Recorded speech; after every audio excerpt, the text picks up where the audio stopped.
Hey everybody, it's the Redeye Stream number 131, the UFO debate. Before we get started with that, I want to apologize for the last stream dying. We had a thunderstorm roll through, it killed my power for a couple minutes, and then Windows had to update. That was nice. Fuck you, Windows 10. Fuck you. The Looney Bin also will be on tomorrow over on Bollocks' channel. He was busy today, so we postponed that for a day. So today we're here to talk about UFOs. Okay, so in Roswell, New Mexico, what, 1940, or no, when was it? When was the crash? 1947? I guess. Okay. I don't know. I've never paid much attention to Roswell. Okay, so there was supposedly a crash. Well, something did crash. We know that for sure. They put out a press release one day calling it a flying saucer. The very next day, they retracted the statement and called it a weather balloon. Do you think a United States general would, I don't know, confuse a fucking flying saucer for a weather balloon? I mean, really, that seems rather odd.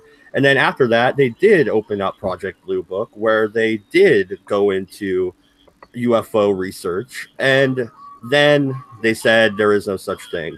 And there's nothing to see here, guys. Move along home. I don't know. Cabbage and Tema here, we're arguing about this already, so I'm going to let you guys start it out. Whoever wants to go first. Is July 8th of 1947. If anyone wants awesome. specific. Mm-hmm. Thank you. Thank you for the clarification. Yes. I appreciate it. Specificity is important when it comes to aliens. I mean, let's not get facts wrong. Yes, the conspiracy theories are going to travel far. Well, okay, so question being, who actually believes that Roswell was a alien landing, or who doesn't believe that Roswell was an alien landing in the group versus who does? It wasn't an alien landing. Apparently, it was an alien crashing. Well, okay, yeah, it's landing with extreme force. Okay, we'll say landing with extreme force and surprise. Call it crash. Okay, what I can tell you about what I believe, I do not believe that was a weather balloon. I don't buy it for a damn second. That I do know. Vehicle. I think it was a test vehicle of something. Okay. The secret,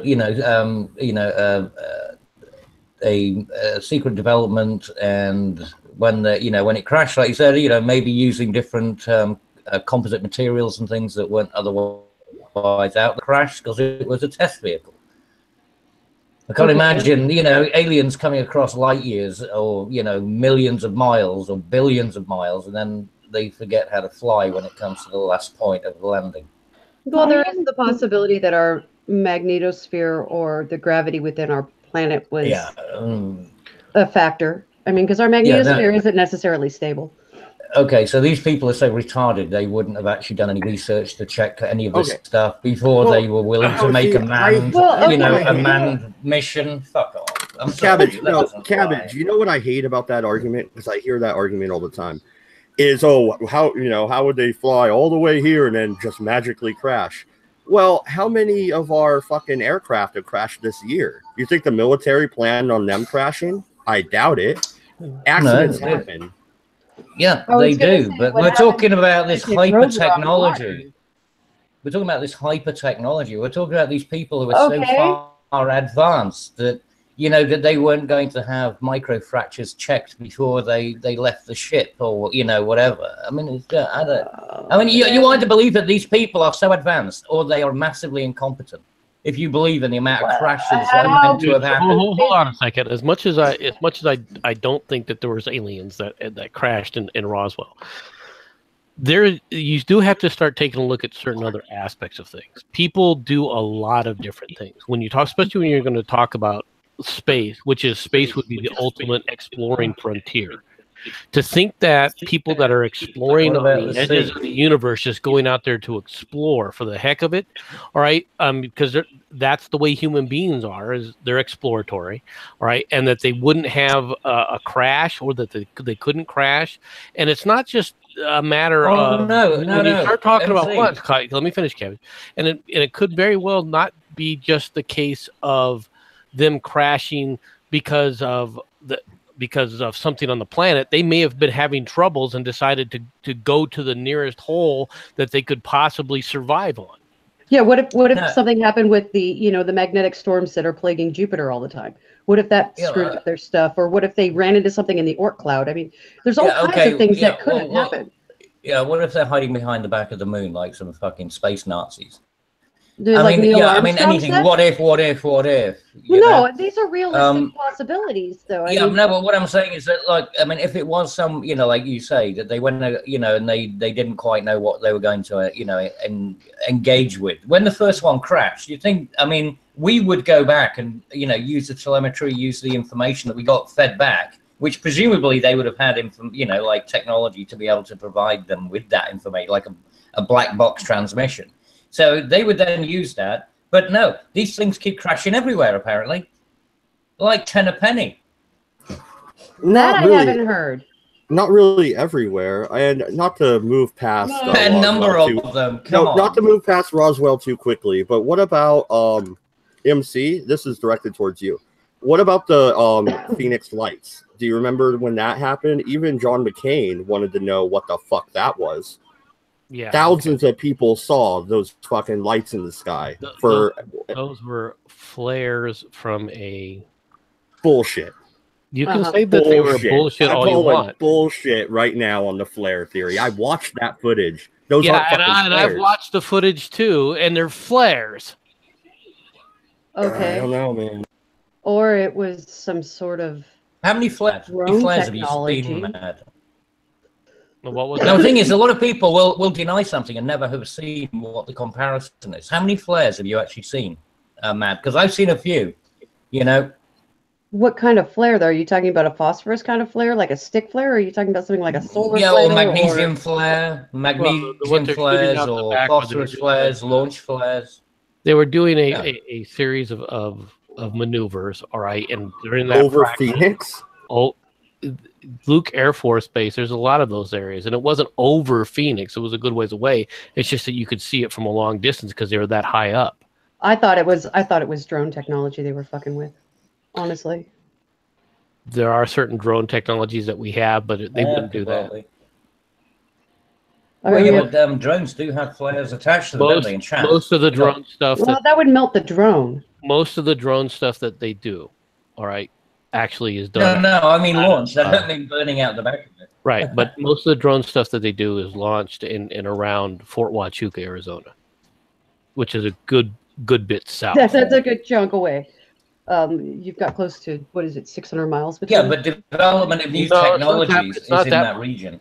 But I mean, it's only about 200 miles, but it's right along Fort Huachuca is right along the Mexican border.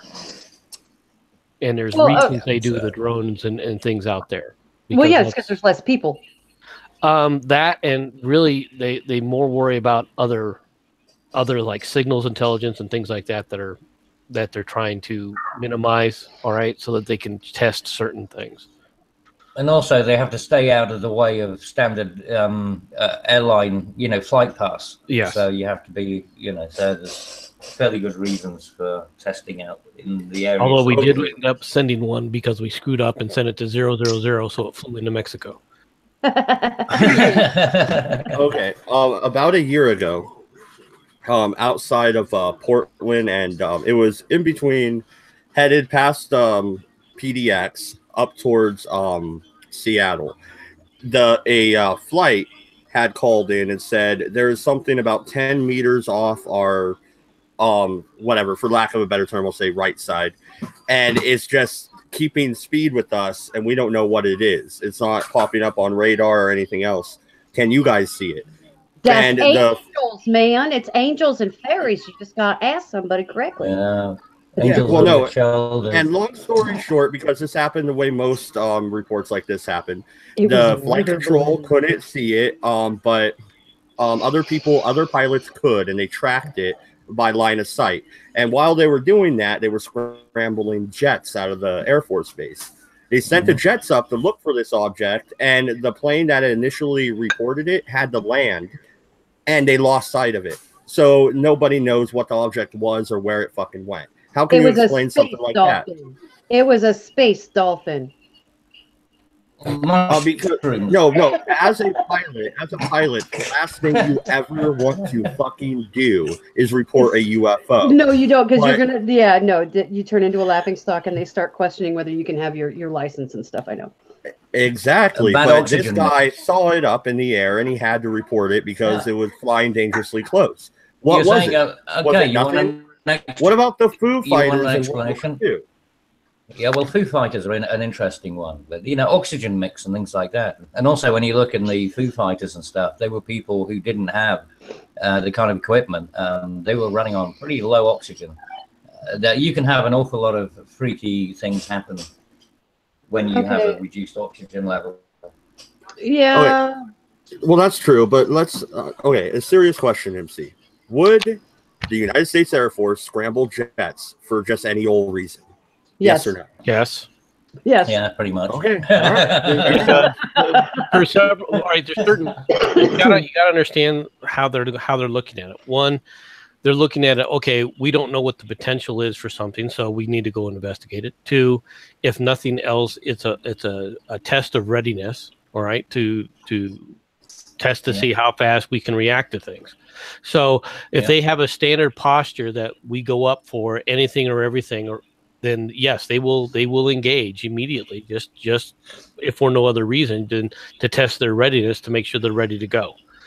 And it's flight time for the pilots. Yes. So, yes, and it also staves off boredom and improves morale. Yeah, exactly.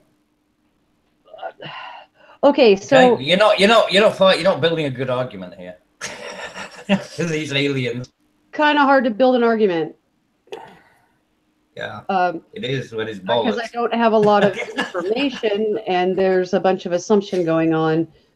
Okay, the one thing I'm going to say, Cabbage, that's completely flawed about your discussions on technology is that somehow technology reduces the ability for people to err. Even aliens are going to be fallible because they're living creatures that aren't perfection. No, but how do we know that? Well, I mean, how do you know that? How do we know that they aren't like people who went into the singularity, that they upgraded themselves? I mean, we only, the alien autopsies have already been proven to be false. Why are you? Well, yeah, but that's the whole point. Like we said, it's all assumption. But I mean, the idea that these people are not the one. You're the one making an assumption in this case, though. No, well, there's two assumptions. Well, no. Hold on a second, Cabbage, because one of the assumptions you're making is that people, number one, wouldn't make a mistake, and number two, they would have all this technology that would preclude all of this. But we're not talking. You're not talking about a group. You're not talking about it from the standpoint of, okay, what if it's an exploratory vessel that people are doing on their own, or groups of aliens are doing on their own, not as part of an organized military or something that people that these aliens are doing on. Yeah, I was going to say, what if it's a little gray? Like the British going off to India? No. They're galleons. Cabbage, let her state her case. Let's be fair here. Go ahead. MC just stated his case. So surely I should be allowed to respond to that because he was addressing me. Where's the bloody rules here? Anyway, go on. God damn it, Cabbage. There's no goddamn rules, and you know that. It's the Redeye. See, it's amazing how the rules change, isn't it? I'm not even allowed to respond. Go ahead, Tina. Thank you. Yeah, go on, Emma. Well, Abbage. Or so you say Edge, since you won't say my name correctly. There's the assumption that technology reduces fallibility with zero evidence that technology reduces fallibility in humans. So assuming that technology magically reduces fallibility for aliens seems rather irrational to me, considering that if you rely too much on technology, you end up with lots of fallibility. Just look at Facebook. So also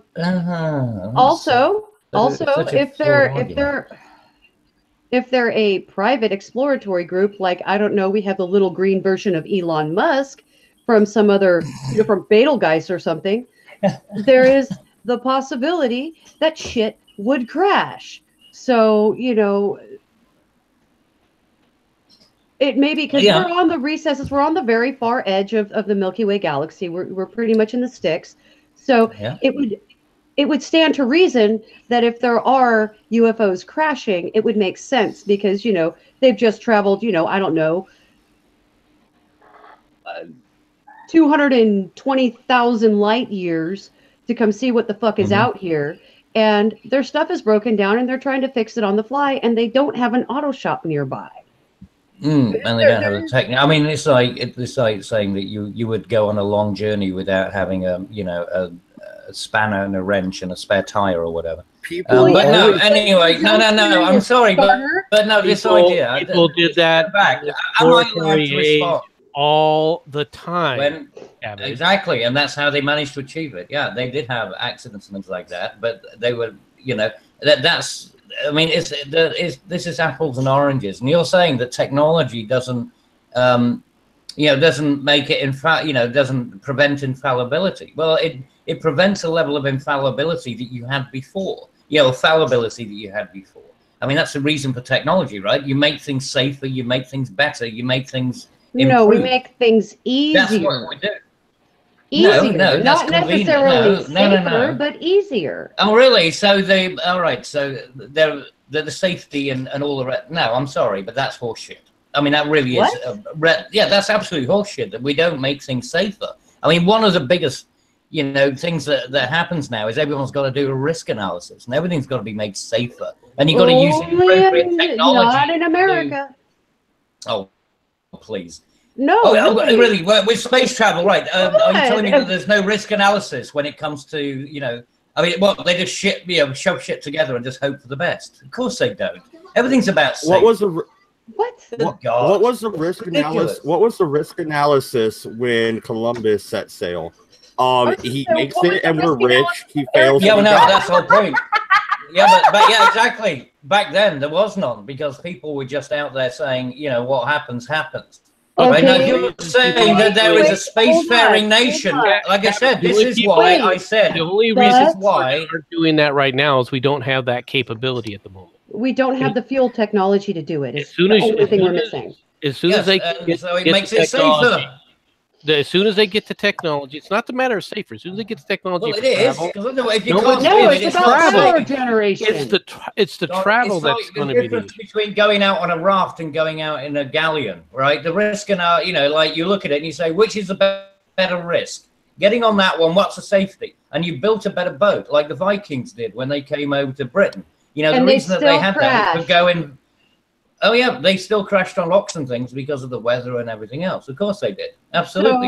But but we're talking about a technology so far in advance of our own that it can travel. How many, like you said, how many thousands of light years? Hey, Kevin, really? how far in advance? I'll talk to you later, Sharani.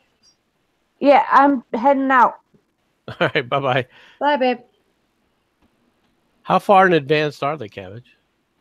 Yeah, I mean, like, that's the whole you're point. talking about like you're thinking these are like the ancients and they're infallible and they're gonna ascend. No, I'm not. No, kind of. You are. You're kind of idolatrizing. No, what I'm saying is they can be just as fucked up as we are. What if it's a planet that thinks like Americans do and they're like, fuck it, it may not be safe, but we're gonna try it anyway. I mean, it's maybe it's a bunch of fucking slim pickings. We don't exactly, and that's what I'm saying is it's just a mass bunch of assumptions. So there's nothing that can be taken seriously because you can't take a bunch of assumptions seriously.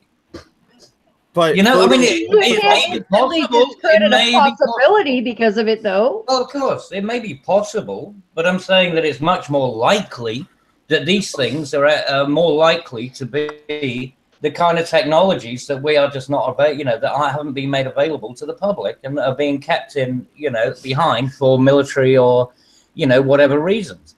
That's much more likely. Now, you see, that's the difference between probability and likelihood. And most people want to believe the probability. Yes, but probability and likely is a difference. And probability is saying that we can use any assumption we like to prove anything. No. Well, not to prove anything, but to just come up with any old crap that we want. Probability is a mathematically derived statistic. No, yeah, which is, probability, yeah, but it uses a lot of assumptions. You're telling me that there are assumptions built into mathematics, please. Yes, I'm telling you. You're using models. Mathematics. Yes, right. You can build assumptions into an equation, but the mathematics themselves are going to be concrete no matter what. No, bullshit. Why then has unless you're playing in the arena of chaos math, why have they been disproved? You can't disprove anything. You can only prove. You know, things. you're talking shit now. No, I'm trying to follow. Wait a minute, No, it's like how the dark matter in order to balance out the dark equations. matter doesn't exist. Yes. They're saying that, yeah, but they had to use it to balance out the equations and everything else, right? Yes, and it turned, but that wasn't an accurate equation. So yeah, exactly, but that's the point. You can build in any old shite you like in order to fix something for a temporary measure, right? So, I mean, the idea that assumptions are not in mathematics. It is part of the math. It was part of the equation. Fuck, can I finish a sentence yet? Okay, real quick. Let me reset something here. All right. So, Project Blue Book.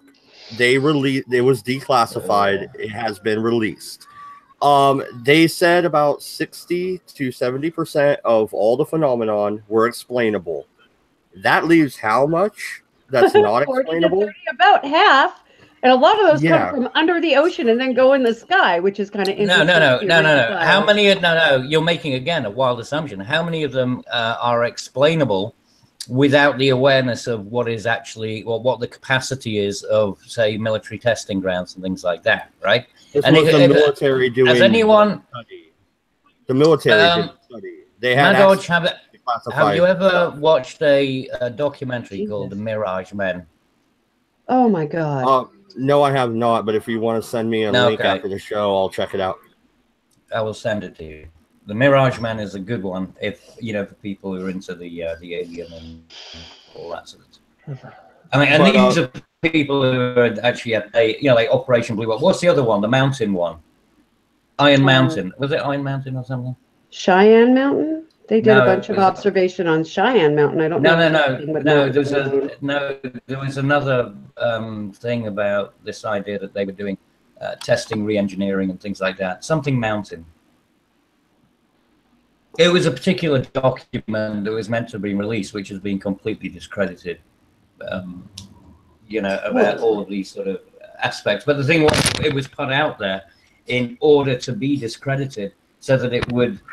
Anyone who was promoting it would not be believed, even if they had valid information, so that they wouldn't be allowed. Like, who was the guy who lived next to the airbase, and he was picking up the signals from the airbase, and he was monitoring it. That happens all the time. Yeah, but there was one particular guy. They drove him nuts, and he ended up because of it. It's a very famous. I mean, you should know this if you're into aliens and all that kind of stuff. You should know I'm into astrophysics. Oh, well, you know. I'm into things I can measure. Ah, good, because then you wouldn't believe in aliens. Other than observation? Sure. Yeah. Okay, well, this has been a short stream. Okay, okay, then explain Drake's equation. What do you mean, explain it? If you're saying there's no aliens, explain Drake's equation and how it's fallible and it's inaccurate. Well, no, I do believe that there will be. Yeah, but the thing is that it only proves that there will be forms of life. It doesn't say that it will be intelligent necessarily, or that it will be capable, or it will exist at the time where we could interact with it. Because you have to look at. Do you want me to invalidate Drake's equation? Be alive, and they may end up, Actually, someone tell Cabby that he's roboting really badly, and he should log back out and log in. Yeah, I can't understand most of what you're saying, Cabbage. Well, if you want me to sit up there, I can bust Drake's equation right off the bat. Sure, I would like to hear a same reasoning. Well, first of all, there's an assumption as to, all right, what constitutes life. Exactly. Okay, so you can't. He's making an estimate of saying, okay, these are all the other variables, and those variables don't make sense. But the problem is we don't know what makes life or how life is even generated. if we could create life and say, okay, here's the equations for us to establish how life is created, then possibly we could say that Drake's equation actually makes sense. But the fact that you can't do that, all right, all we can say is that we can find a certain number of similar planets that exist within what we expect within the universe, and even that, to be honest, is rather an assumption, because we haven't been far enough out there to create true probabilities of what it takes. So yes, there are things you can put together in that, but Drake's equation for the number of intelligent beings and everything, we have no way of proving it or disproving it at this point in time, because we can't even measure the reality of the variables that he even came up with, let alone the one major variable, which is what does it take for life to be created? What does it take for life? Well, that's where you come into the argument, can you have silicone or oxygen-based life forms rather than carbon-based life forms? Now, well, there is evidence to suggest that we can even have sulfuric-based life forms. There are possibilities. I mean, there's lots of theories around that, but we do know one thing: we haven't created a silicon-based life form yet, and we have them on the planet already. We have a silicon-based life form on the planet. Yes. What? It's a bacteria that lives in underwater volcanic vents.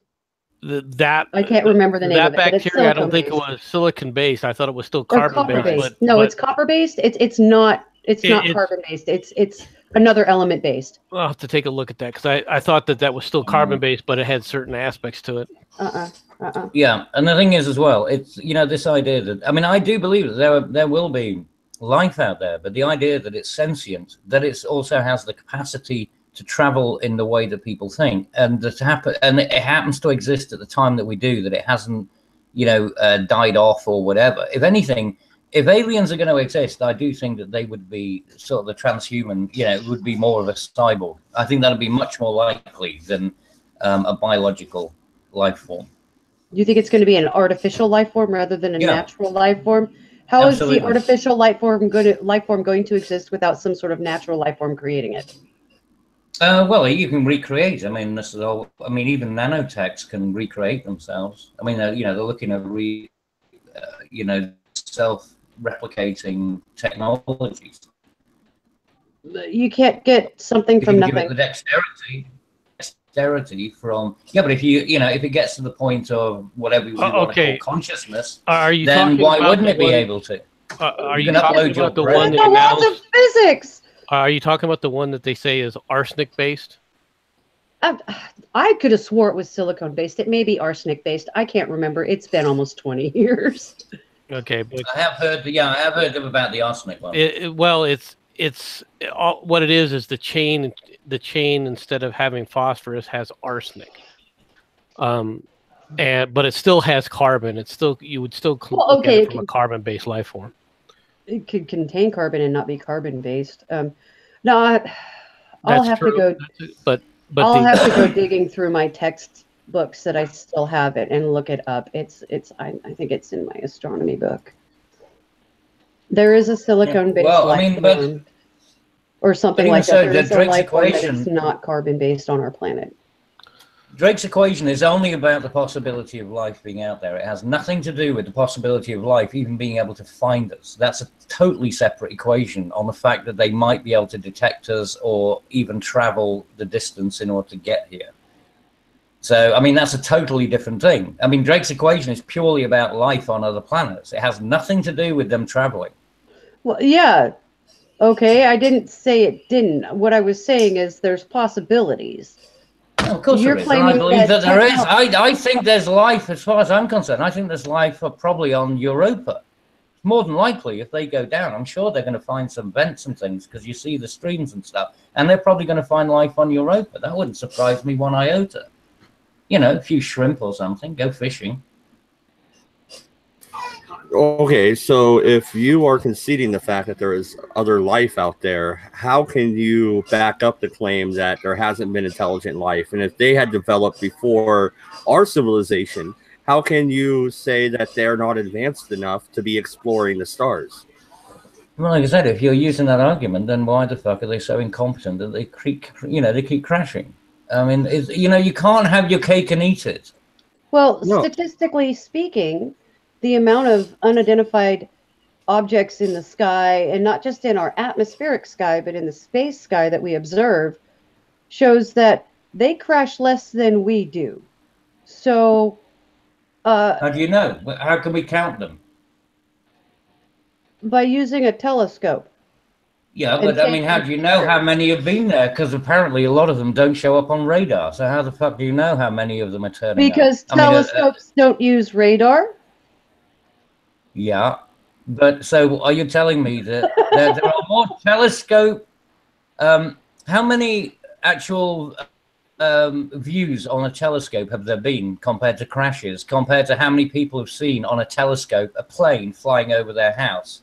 I'd say that you're really working a statistical fuck up there, because I've looked through a telescope and I've seen a plane flying over my house, so that's one. Okay. And I'm pretty sure billions of other people will have done it, and so that means that there's billions compared to how many crashes of an aircraft. Now we know how many actual views on the telescope have there been of an alien spacecraft, and how many crashes. Okay. I'm telling you now, statistically, it's going to be a fuck of a lot more. Okay, but you can't necessarily say, you know, that eyewitness accounts are bullshit. You could try and argue that. But what about eyewitness accounts from, I don't know, astronauts in space? I mean... Or astrophysicists observing space on a regular basis? Well, why don't they ever fucking take a snapshot then? I'll tell you what, if you're an astrophysicist and you're seeing these things on a daily basis, well, yeah, get a trio. Try and get one that's not fuzzy, okay? You've got the equipment. Try and get one in focus for a fucking change. There are a lot in focus. The problem is, I've seen plenty. I've taken those pictures. The problem is... Well, take one and send it to me personally. The problem is, if you post them publicly or you announce it publicly, you end up with a guy with a black fucking suit and some fucking sunglasses showing up at your door and taking your fucking computer. I've seen that happen to you. No, it happened to the somebody else I went to school with that worked on stuff. Oh, on that point. Yeah, okay. Or it could have been because they had child porn. You don't know. No, because I saw the files. I saw the pictures myself. So where are they? Why haven't you got a copy? But you put it on a memory stick? Because they were seized by the government. Yeah. And nobody thinks to put anything on a memory stick. It's amazing how convenient. All these technology people are completely fucking incompetent. Computer cabbage. Yeah, that's why you put things on a memory stick. Jesus, can I finish a sentence today? They took all his stuff. They went to his house, his place of work, and they took every bit of. They took his goddamn pager. If I had that kind of information, 12 fucking years, they took every bit of anything that had a microchip. They took his goddamn remote for his garage. If I had that kind of information, I would be posting it to somebody, and I'd put it on a memory stick and I'd post it, or I'd hand it to somebody, that I trusted. And then it wouldn't matter if they took my technology. I mean, it's not difficult to transfer things. Or you could upload it to the cloud. You could put it anywhere. I mean, okay, it might get deleted off the cloud. 16 years ago, there was no cloud. Well, exactly. So therefore, you can put it on. I mean, shit. Put it on a floppy disk.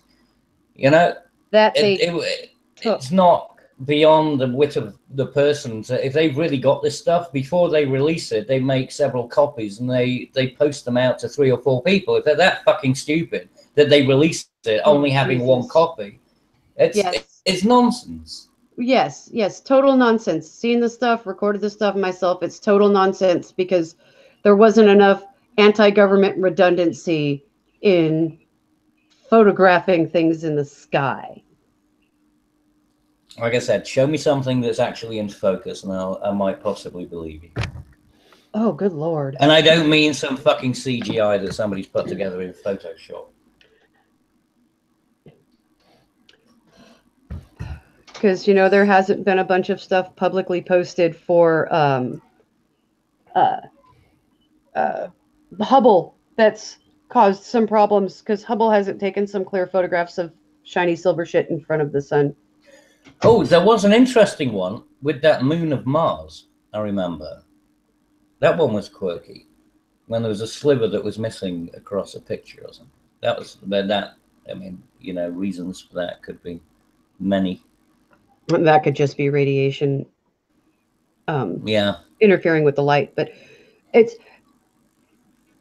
The fact of the matter is, when you're working with a telescope on a regular basis, you're filming during the day and you're looking at the sun. Part of the problem is you're going and looking at things through high magnification over a long distance. Putting something in focus can be very difficult doing that. How does the zoom on your phone work? Does it keep it clear when you zoom in? Because after a certain amount, you get pixelation, right? Yeah, I mean, so you're talking about long distances, but we're talking about people who claim that they're within the atmosphere, and like, I mean, any time that you see anyone, even with a say like a 4 megapixel video, you should be able to get a relatively decent resolution picture when you zoom in, but they can't. Every single thing is like it's been recorded back in the 1980s or the 1970s on a VHS Betamax. Or VHS or Betamax. It just looks shit. Cabbage, have you heard of Gary McKinnon? Yeah. Oh, yeah. The guy who hacked into hacked the NASA and saw the fucking spacecraft. Yeah. And surprisingly, he didn't download anything or give any information out. I mean, he didn't have, he didn't, do anything with it. Apparently, he saw all these things and he claimed that he did, but there's no fucking evidence about it. They shut it down. They shut it down. Because all he did is remote access. And then he was loading up shit, and it was a 56K modem, so it took forever. And as he was uploading it, somebody found it. They tracked him down, and the United States they still want him to be extradited. Yeah, that's right. Yeah, for what? For nothing? Oh no! I mean, really? No. It's just about what? No, that was for hacking. That's for cyber terrorism. Come on now. No. But that's the charge. The charge is for cyber terrorism. I mean, charge is hacking. Yeah. But what did he hack? So what files did he say that he hacked? Doesn't matter. But he may have the right to hack somebody else's stuff. Especially when you find pictures of aliens, huh? Well, okay. No, but there wasn't. And the hasn't proved that there was anything like that. Let me explain this to you guys. There is absolutely no way a top secret program or a classified program is going to be accessible, okay? Yeah, it's all going to be somebody hacking from the internet. That's all going to be intranet instead of internet. Mm-hmm. Yeah, correct. Exactly. And it'll probably be running under something like, it'll be working under a different protocol. So even you can't route between IP, and there won't be any bridge between the TCP IP and IPX or whatever. Yeah, no, there's no window bridge. There's no open bridge for it. No, there's never going to be an open bridge for it. Those are going to be closed networks that are hardwired and only go to certain locations, and everything else is going to be hard copy transferred. Exactly. Now, so if somebody has something, or if somebody has hacked something like that, and they say, look what I've discovered on this computer or that computer, it can only happen in two ways. Either one, it's made up stuff that somebody put on the computer, or two, somebody broke a law initially and placed classified data on a non-classified systems. That does obviously happen.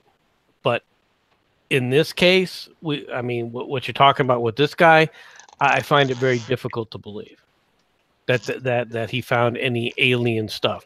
He most likely wandered into certain speculative things that people were talking about with the programs, that as they were speculating, all right, what can I do with this? What can I do with that? And may have saw some initial drawings along those lines. Well, there's also, Project Blue Book was declassified after part of the program was released unofficially, publicly, through certain communities. I don't know how, actually publicly released, but I remember it was declassified. I know it had the time frame attached to it too, but part of the problem with Project Blue Book was it couldn't keep a lid on it because there were so many people reporting just through, I think it was the Air Force alone or the Navy alone. I can't remember which. And Project Blue Book was run generally out of the Air Force, and part of the problem with when people talk about Project Blue Book is Project Blue Book had two aspects of it. One was a public aspect where they announced they were doing things as part of Project Blue Book, and so they were giving out data, etc. All right. However, there was a classified aspect of it as well that was meant for several different reasons, not the least of which is to provide cover stories for black projects. Yeah, yeah. No, but I'm saying, though, that there has been times where information on extraterrestrials, or UFOs at least, has been publicly released. There are photos, you can go to the internet and find them all over the place, of people uploading pictures, especially now that, you know, Hubble has been made, the Hubble streams have been made publicly available, like basically 24/7. It's getting harder and harder to cover up or obfuscate, or whatever you want to say, what people are observing in the night sky. I mean, there's even been photos from, you know, shuttles and, you know, Mir, and what's the name of the other space station up there right now? The ISS. Yeah, the ISS, that are showing strange shit floating in the night sky or in the space sky. You know, it doesn't mean that they're aliens. It just means there's weird shit we don't know about. Or it could be that they're, you know, really, really old probes waiting for us to be able to communicate on some specific frequency so they can talk to us. I don't fucking know. I just know that there's weird shit in the sky, and I've seen weird shit in the sky. Other than that, I don't have a definitive answer, and I wouldn't make a definitive answer other than I've seen weird shit in the sky. I wouldn't say it's a conspiracy or anything like that. I wouldn't say it's military technology. I would say it's weird shit in the sky. Right. There were aspects, though, of Project Blue Book that did get declassified later on, where they were talking about several of the black projects, to include the SR-71s. Well, Okay. if you see what I put in the side chat here, I'll read it real quick for the audience. By the time Project Blue Book ended, it had collected 12,618 UFO reports, and concluded that most of them were misidentifications of natural phenomenon, i.e. clouds, stars, etc., or conventional aircraft. According to the National Reconnaissance Office, a number of the reports could be explained by flights of the formerly secret reconnaissance airplanes, the U-2 and the A-12. Although a small percentage of UFO reports were classified as unexplained, even after stringent analysis. The UFO reports were archived and are available under the Freedom of Information Act, but names and other personal identification of witnesses have been redacted. Okay, even the people who ran Project Blue Book, even the government, said... Say, we don't motherfucking know. Yeah. Yeah. Yeah. There are cases where you can't explain what people saw, and they have no explanation for it. Well, yeah, I've heard stories from, you know, retired sailors from, you know, Vietnam, talking about being on a fairly calm China Sea, which is rare, and things coming from under the water, going up, breaking the water surface and entering into the atmosphere. So, I mean, like, and that's not like on TV. It's not a fucking documentary. I've talked to these people in person, and they've described these things to me. I've talked to like 3 of them now. So there are weird things that we don't know. We just don't know. There's no way to, you know, definitively say, no, there's no fucking aliens. There's no way to definitively say, yes, there are fucking aliens. There's just weird shit. Right, but if you go back to, if you start from the aspect of what do I believe, all right, then if you're asking me my personal opinion, I would say I don't believe in aliens. Oh, I would say I do. I do believe there are aliens. Yeah. I do believe there are, and they may be, you know, enjoying their own solar systems and things, but the idea of intergalactic travel, then, you know, Star Trek bullshit, I don't believe. Oh no, I think gravity folding is far more likely than star or light speed travel, NZTT. Really? Well, no, the light speed thing was hyperdrive in Star Wars. The actual warp drive Star Trek uses, I've seen. What's his name? That astrophysicist. Stephen Hawking. I think Stephen Hawking has said that may be possible. Also, Tyson or whatever the fuck his name. Oh, Neil deGrasse Tyson. Yeah, he said that warp might be possible as well. All it is a folding of space. You put yourself into a bubble. But the thing is, though, when you got back, I'm pretty sure a vast amount of time would have already eclipsed. So it'd be like you send a ship out and it comes back, and it's like 100 years later. There's several things that are in theoretical study right now. Not the least of which is one that Atema mentioned, which was what she called space folding, or space-time folding. Okay. Basically, what you're doing is you're compressing space in one direction and releasing it in another direction. So, from your point of view, you don't move, but the universe would move around you. But the energy requirements for that are so massive. The calculations that have been done is that you'd need all the stars in the end to do one trip. The question, well, yes and possibly no, because the question is what is gravity? And until we get a very better understanding of gravity, we can't make that we assume that what you're saying is true right now, Cabbage, but we don't know for sure because we don't have a good enough read on what gravity is yet. Yeah, we don't understand exactly how it interacts with the universe. We can't even quite figure out how it generates. We don't even know where it comes from. I mean, there are theories that it comes in from another universe that we are connected to, or whatever. Well, these are postulations. There are postulations along that line, but the biggest postulation that I've seen that most people seem to lean toward at this point is that gravity isn't a force, it's a field, and they're approaching, in fact, magnetism and electricity from the same point of view. As they're not energy in and of themselves, but actual fields with which we can manipulate. So the question is energy within a quantum matrix. Like within a quantum. Not in a quantum matrix. Formation. Quantum matrix. No, a quantum formation is you're talking about layers of dimensions and they're interacting with each other. No, that's not what we're talking about. We're talking about the ability to generate gravity, because if we could generate gravity, we could create a power source that would create faster than light speed travel. Theoretically, yes. But this is what I actually studied in school. But then you end up with the same problem that even if you get to the speed of light, the faster you go, then the more dense everything becomes. So you end up with ultimate density. No. That's only if you're compressing matter while you're exciting the speed of light. We excite the speed of light and surpass it now. We call it tunneling. We do it with plasma. It doesn't create a greater density within the plasma. It just creates a greater speed. Moving at light speed, it doesn't increase your density, it increases your inertia. Increases your mass. Theoretically, if you're talking about a particle, if you're talking about a particle increasing mass, then yes, but we're not talking about that because once again, you're dealing with relativity.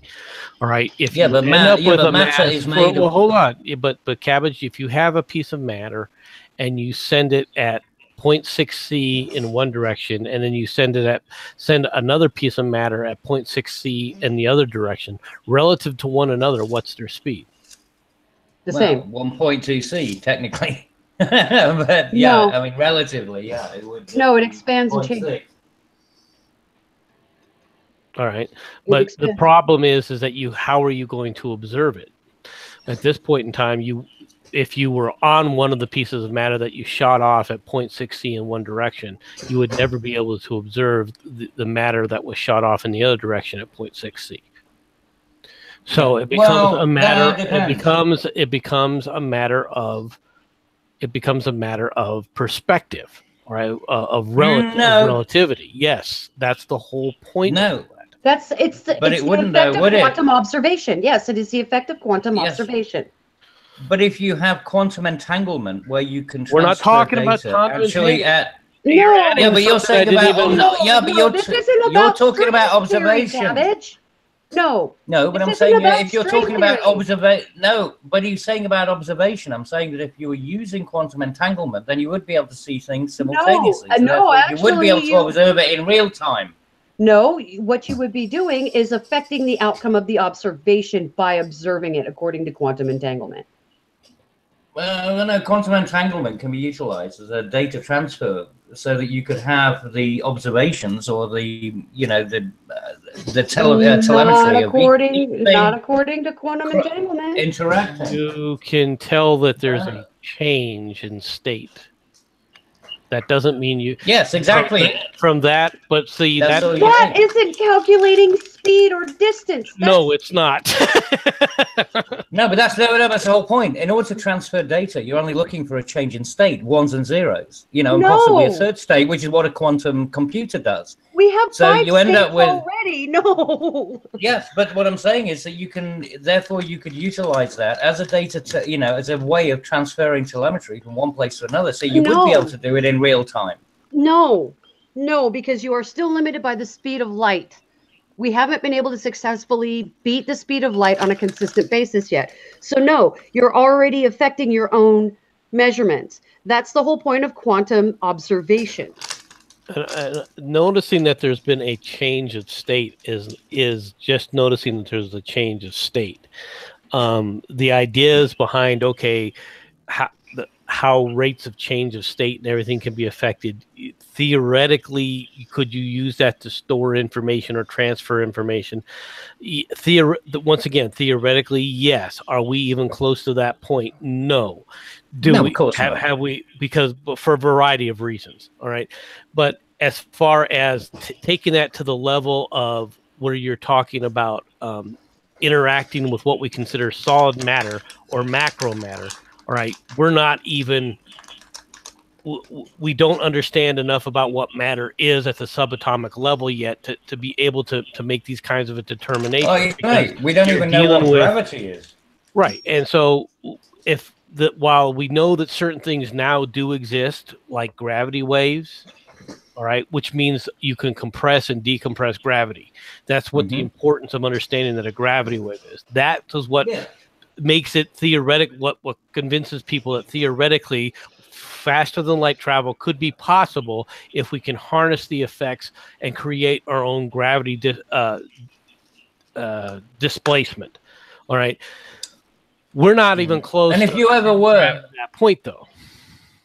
But if you were to go to light speed, you still got to decelerate at the other end, you know, and how do you know when the fuck to stop? You know what I mean? It'd be a real fucking hit and miss experience. Observation of where you're going would be difficult. Well, true. Well, you wouldn't be able to, apparently. But like I said, I thought the whole point about the quantum entanglement thing was that the two atoms were happening simultaneously, and that was faster than light. That's why they said that it couldn't happen. And that's one of the, you know, the contradictions in science was that if you had quantum entanglement, then it meant that you could actually transfer, you know, or information would be transferred faster than the speed of light. It would be instantaneous. So therefore, you would actually have a method of communication across any distance if you were to use it, like I said, as a data transfer. But in order for you to be able to, yeah, but see, and what Atima was trying to say, though, is that assumes that you're looking at the photon entanglement. In other words, that photon that's entangled still has to go from point A to point B where you're trying to pick it up, and then from point A to point C on the other end.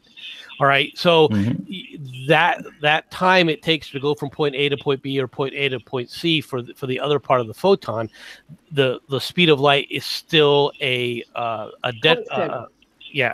So it's a time dilation issue, really.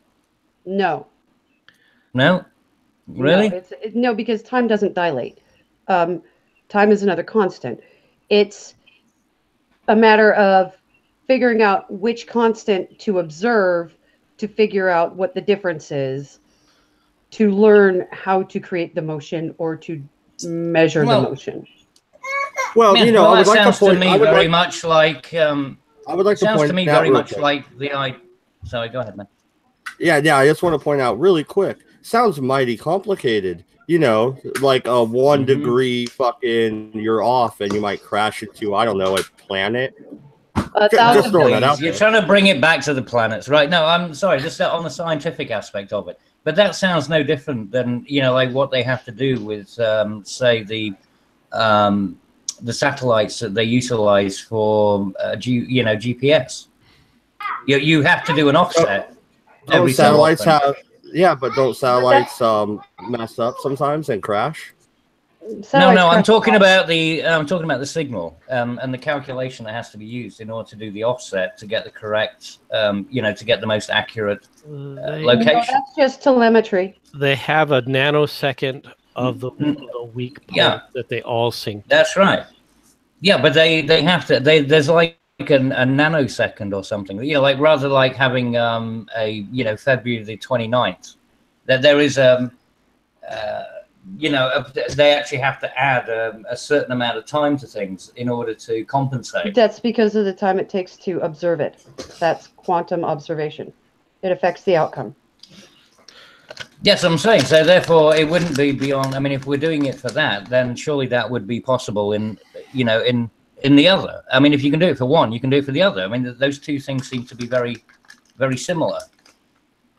If we're doing it for GPS, surely it would be the same thing for that, wouldn't it? Or at least the same principles, or at least along the same margin.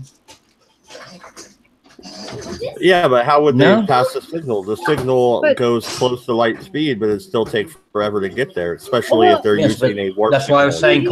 That's why I'm saying quantum entanglement. No, quantum entanglement doesn't work. You're working on a physical plane, not a quantum plane.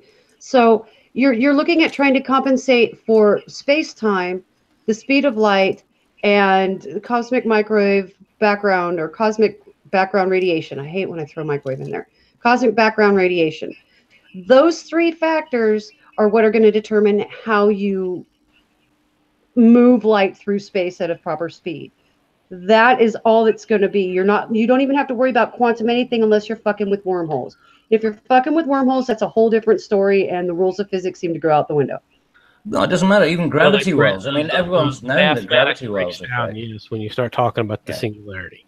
But the thing is, though, Cabbage, in order for you to sit up there and have a photon transfer of information, then the links between the photons have already been established. Mm-hmm. Okay. Yes, theoretically. Yeah, and I've always wondered how the fuck they do that. Theoretically, the information is able to transfer instantaneously, but in order for you to establish those points that are literally light years away, okay, by the time you get to that point where you've got that established, you're dealing with light years have already gone past. Does that make sense? But I'm saying that surely you would make the connection. It'd be, you would take a particular photon with you, so to speak. Can we contain photons? Well, this is the question. I mean, I don't know. I mean, I never understood quite how you identified that you'd managed to find, the subatomic twin. I mean, how did they find it, especially on Earth? That could be anywhere. Because it has to do with how they generate the photons in the first place, because basically they bombard an isotope with either an electron or some other high energy field, all right, that then creates what they call a photon pair. Okay, so you create a photon pair, so they're both at the same place at the same time, so therefore you can calibrate. And traveling in, and then it will transfer. Traveling in opposite directions. Okay, they're in mirrored location at the same time. They are never in the same place at the same time, because that defies physics. Correct. Exactly. So you have an initial offset, and then you calibrate it, and then you stick it into a device that is utilized for, either data transfer or for for measuring or whatever, and that information will go directly back instantaneously. But you have to have already established the photon pathway, and the photon pathway is established at basically the speed of light. Yeah, you also have to compensate for information degeneration, because every time you pass something off, it creates a lapse or a break. Which is very true, but I didn't want to get into that because that goes into other issues. Yeah. Okay. Where you have to look for things like, extra gravity or a gravity well or a quasar or a black hole or a star of some sort. Even neutron. Even the neutron stars. Even neutron. No, well, not neutron star is true, but I'm talking about neutron spin within the thing. Well, I was thinking about the streams that come out of the neutron stars. I mean, that would surely have a massive effect. Well, yeah, I mean, everything, when you got to be able to totally isolate background, and that becomes an issue in and of itself. But anyway. So you put it within some hyper, magnetized environment. The reason people have come up with terms like dark matter and dark energy. Yeah, it's because they have to fudge the mass. Well, Yes. it's because that's I'm sorry, but that's all They I have to see. fudge the maps. It is true. Yeah, That's- Yes. that's all I So, see. a but black it's hole with also- as massive a chair is retarded. I'm sorry. it's also to explain gravimetric lensing in areas that we don't expect. We don't Gravity see any would matter. yeah, we don't see any matter. We don't expect there to be gravity. I think it's because we don't understand how gravity travels. We've only recently discovered that it isn't a force and that it is a wave, even though it may be both. It's a looking at field. how it acts. We know that it's a field now. Is the best way. Well, it's a That's the field best way to force. describe it. I don't disagree with you, but the best way I've heard it described is as a field. Yeah, because we can't figure out what generates it. We can't figure out how it's created. We're just now figuring out how to measure it, or detect it, without using an absence of information to create what gravity's weight measurement, whatever you want to call it, is. Gravity is a very complicated, weird thing to us. It's almost like the soul or the psyche. We really don't understand We're still even trying to explore magnetism and what magnetism actually is. So we're a long ways away from. Well, again, another force. Forces are a pain in the ass. Electromagnetism is way more powerful than gravity.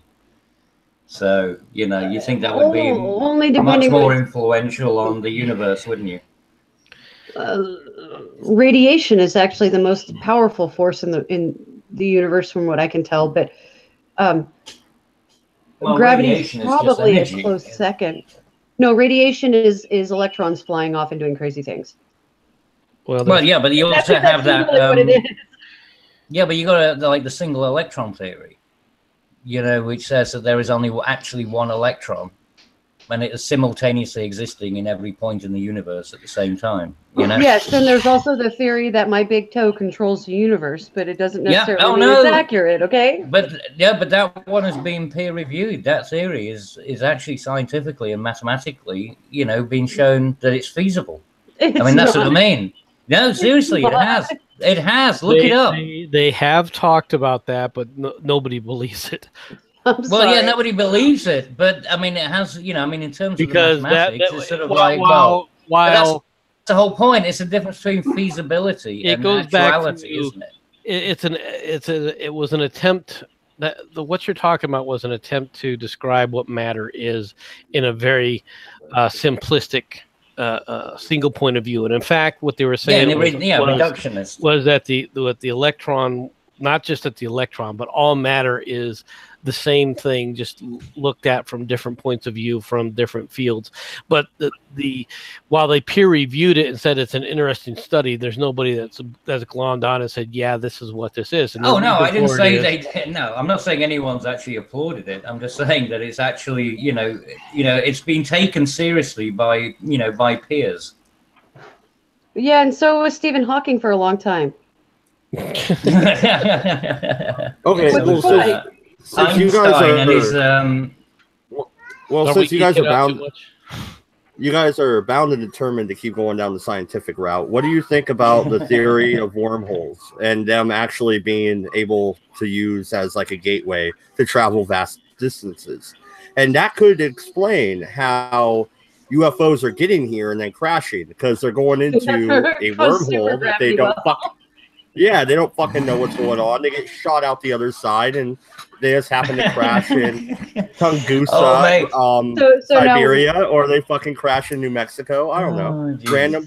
Mad Dodge, I have got to send you a film called Morons from Outer Space. You'd love it. Oh no! It's a real cheesy B movie. This is a TV series that was filmed in Australia.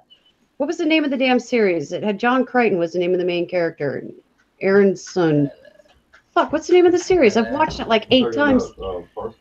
Farscape. Where John Crichton falls into the wormhole. Yeah.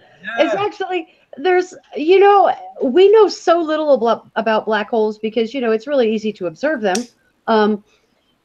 It's easy to observe their effects. Yeah, but that's what I'm saying. Yeah.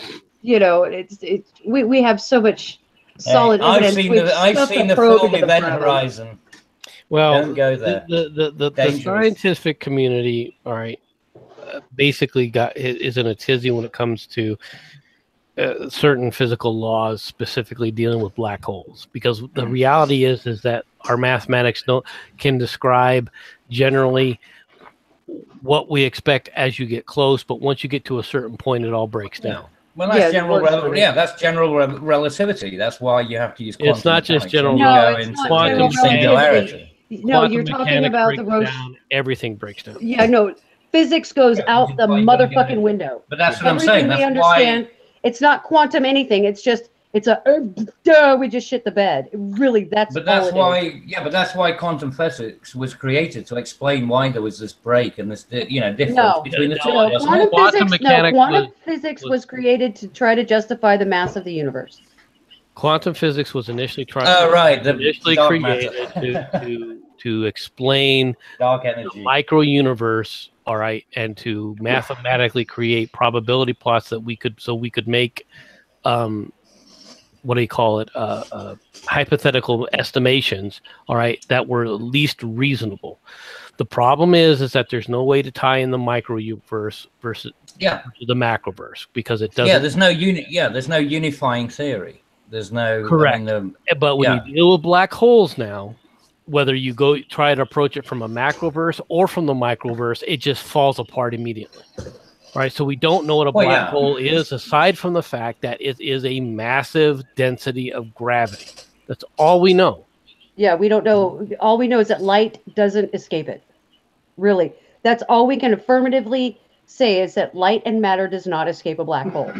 Those are literally the only two things we can properly state. Other than that, we know almost nothing about what a black hole is. We're even guessing at its shape at this point. So, you think it might be? It might be a tetrahedron. That'll be fun.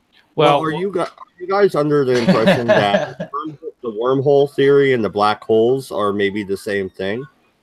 Or wormholes? I was under the impression that wormholes are black holes. Well, because you don't know where the matter's going. All you know is it's being sucked in a black hole. Yeah. But a wormhole would have an exit point.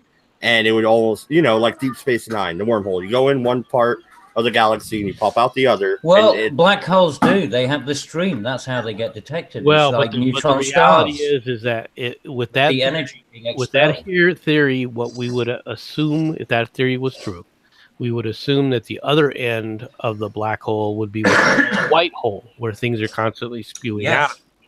All right, creation of matter. All right, so that is a theory. There's also a theory for wormholes where basically you've condensed gravity to the point of a rift in space, basically. That could lead to another dimension. Yeah, I've heard that, where a parallel universe or whatever you want to call it. Right. So theoretically, you could go from that perspective. But as far as what a wormhole, we can't generate a wormhole. All right, and we have generated intense pulses of gravity by slamming freaking matter together in like the Super Hadron Collider. Although that even in of itself they're not sure if it's really gravity or if it's just the effects of the other energy that's produced because of the collision. So well, since you brought up the collider, we've talked about it on the Redeye once before, but we're kind of going down this rabbit hole, so let's continue. Do you think that's actually dangerous? What if they accidentally created a fucking stable black hole right there under the ground? You couldn't do it. There isn't enough matter to do it. No, you couldn't. How do you know? They're messing with shit. Look, smashing two. They don't understand what's going to happen. Two fucking. They don't even really have. We're talking about people. No, mate, you're talking about, two photons or whatever being smashed together. You need an awful lot of material in order to make something like a black hole. We don't know that. A black hole is created by the amount of... We don't know that. We don't know that. All right, okay, we don't know the trigger mechanism. So, we might accidentally trigger one. Yeah, we don't know what it actually takes to create a black hole, because we don't fully understand what a black hole actually is. Yeah, but it's not going to be smacking two photons together, is it? How do we know that? Because that's because photons are being smashed together all the time and nothing happens. The reason we can make that assumption, right? Honestly, there is a reason why we can make that assumption, and that is if that's all it took, there would be the universe wouldn't exist because there'd be black holes everywhere that already would have freaking exactly. It would have just it would have destroyed itself. I mean, so that's why they're confident that smashing atoms together isn't going to create a black hole. No, it's not even atoms, mate. If it was atoms, they might have a point. But we're talking about particles. No, even if it's you a particle accelerator, not an atom. Well, we have. So I mean, that's what I mean. Hold on, Cabbage. What we can do with an atom is we can estimate what the total energy possibilities are if you take the mass of the atom and completely disintegrate it. All right, that we can do simply by using Einstein's equations. Okay. Yeah. Well, we do that with nuclear weapons. Well, it is what we do with nuclear weapons, although the yield is only a partial, and that's what we actually measure. All right. It's not necessarily slamming particles together. It's slamming unstable particles into each other in a random fashion. It's not as controlled as CERN. Now, there is a theory that doing the CERN, there's this kid, I've seen his stuff, and I'm like, it's not totally completely outlandish. His math is at least semi-stable. He says that when we did our first experiment at CERN, we actually ripped through and shoved our dimension into another dimension, and that's why we have all the people with the different memories than the other people with the memories. Now, I'm not giving him validation. I'm not giving him validation. I'm just saying that is a theory that has been put out. Yeah. Okay. Well, I'll tell you what. I'll be impressed when they smack two Higgs bosons together. That'll be interesting. See what happens then. Why would we do that? Well, why not? Because, we have to find out what the building blocks are. I mean, a Higgs boson's got to be made of something, hasn't it? We have to be able to control the subatomic particles in a Higgs boson particle. We have to be able to control it, which we have no way of knowing how to control it yet. We've only... even the Higgs boson, what we detect when we say that we've detected a Higgs boson is we're saying we're detecting what the after effects is on something else that we assume was that particle. We're not actually detecting the particle itself. Exactly. We're detecting its after effects as it moved through a suspension. Mm-hmm. So, I mean, a lot of this stuff is really theoretically out there. Because a lot of assumptions, a lot of mathematical assumptions, right? No, which don't happen. Mathematical assumptions are mathematical questions. Yeah, but in order to build a model, you have to use assumptions in order to build they're mathematical. They're theories built that they take the mathematical equations from a theory and they apply it to see whether or not how valid it is and what conditions. Theories are built on hypotheticals. Well, they are, but some of them are proven out to be true. I have a hypothesis. Well, when you're talking about the Mandela effect, though, I mean, what you guys don't remember Jiffy? It's not Jiffy, it's Jif. Like, I have that peanut butter in my cupboard, and I'm like, what the? And fuck? I remember there being Jiffy as peanut butter when I was a kid. I remember watching the videos. I remember having Jiffy. I had a fucking Jiffy T-shirt. Yeah, the shit is pretty fucking weird, and I don't give a fuck. It's Berenstain Bears. Fuck off. It is Berenstain Bears. It is. I have a book that says Berenstain Bears on it. Oh, do you? Because they've been looking for somebody that actually had the proof. So you might want to take a picture of that. I think it says, I don't know. I'll have to go double check. I could have swore it says Berenstain on it. Because I don't remember being Berenstain. And Jensen, you've been quiet for about half an hour. So you're saying wait a minute, Cabbage. Cabbage, just wait a minute. Peanut butter is a Jewish conspiracy. Be respectful. Just wait a minute. Jensen, you've been quiet for half an hour, and Mandela effect is right in your wheelhouse, dude. Go ahead. Now is the time to talk, buddy. No problem. And I would have joined in earlier, but a certain person whose name will not be mentioned didn't stop bloody talking, did he? Right. No, not you, MC. You was actually good. Right. Seriously, Mandela effect. I could not even begin to try to explain it. Yeah, you. Without going into realms of absolute fucking insanity, because either some people are splitting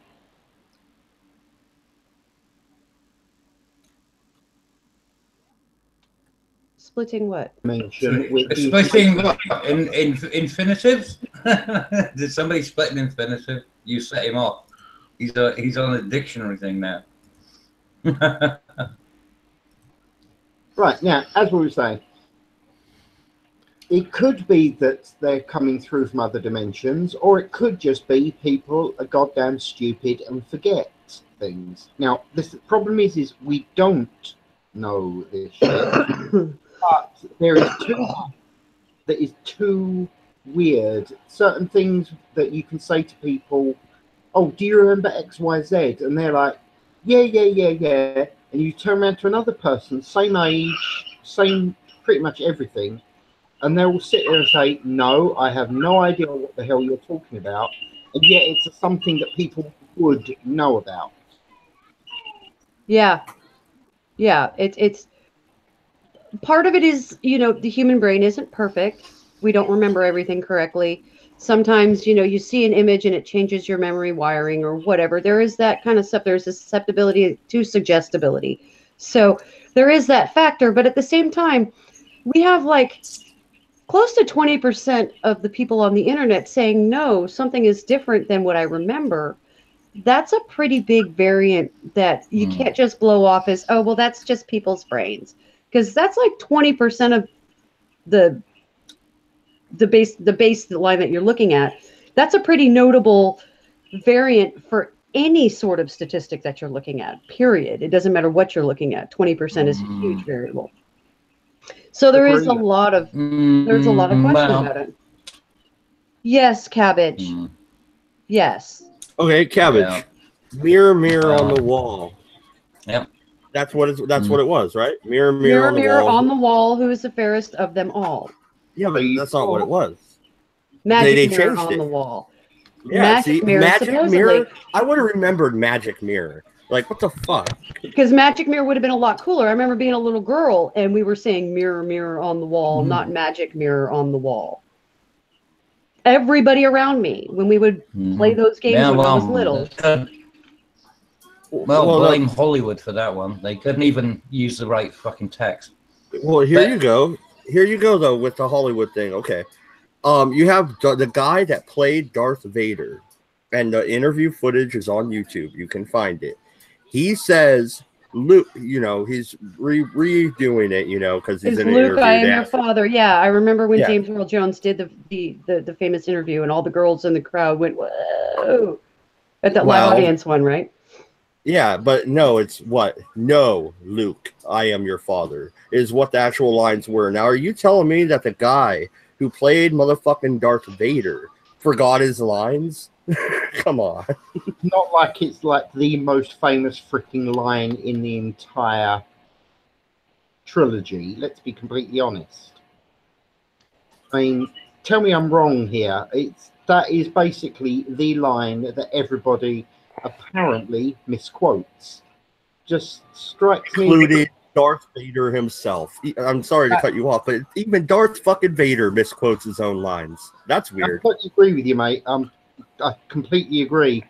You've got to start wondering when the person who has probably had to say that line so freaking often, it's ridiculous with all the various cons he's probably been to, and nobody has said, you're getting it wrong.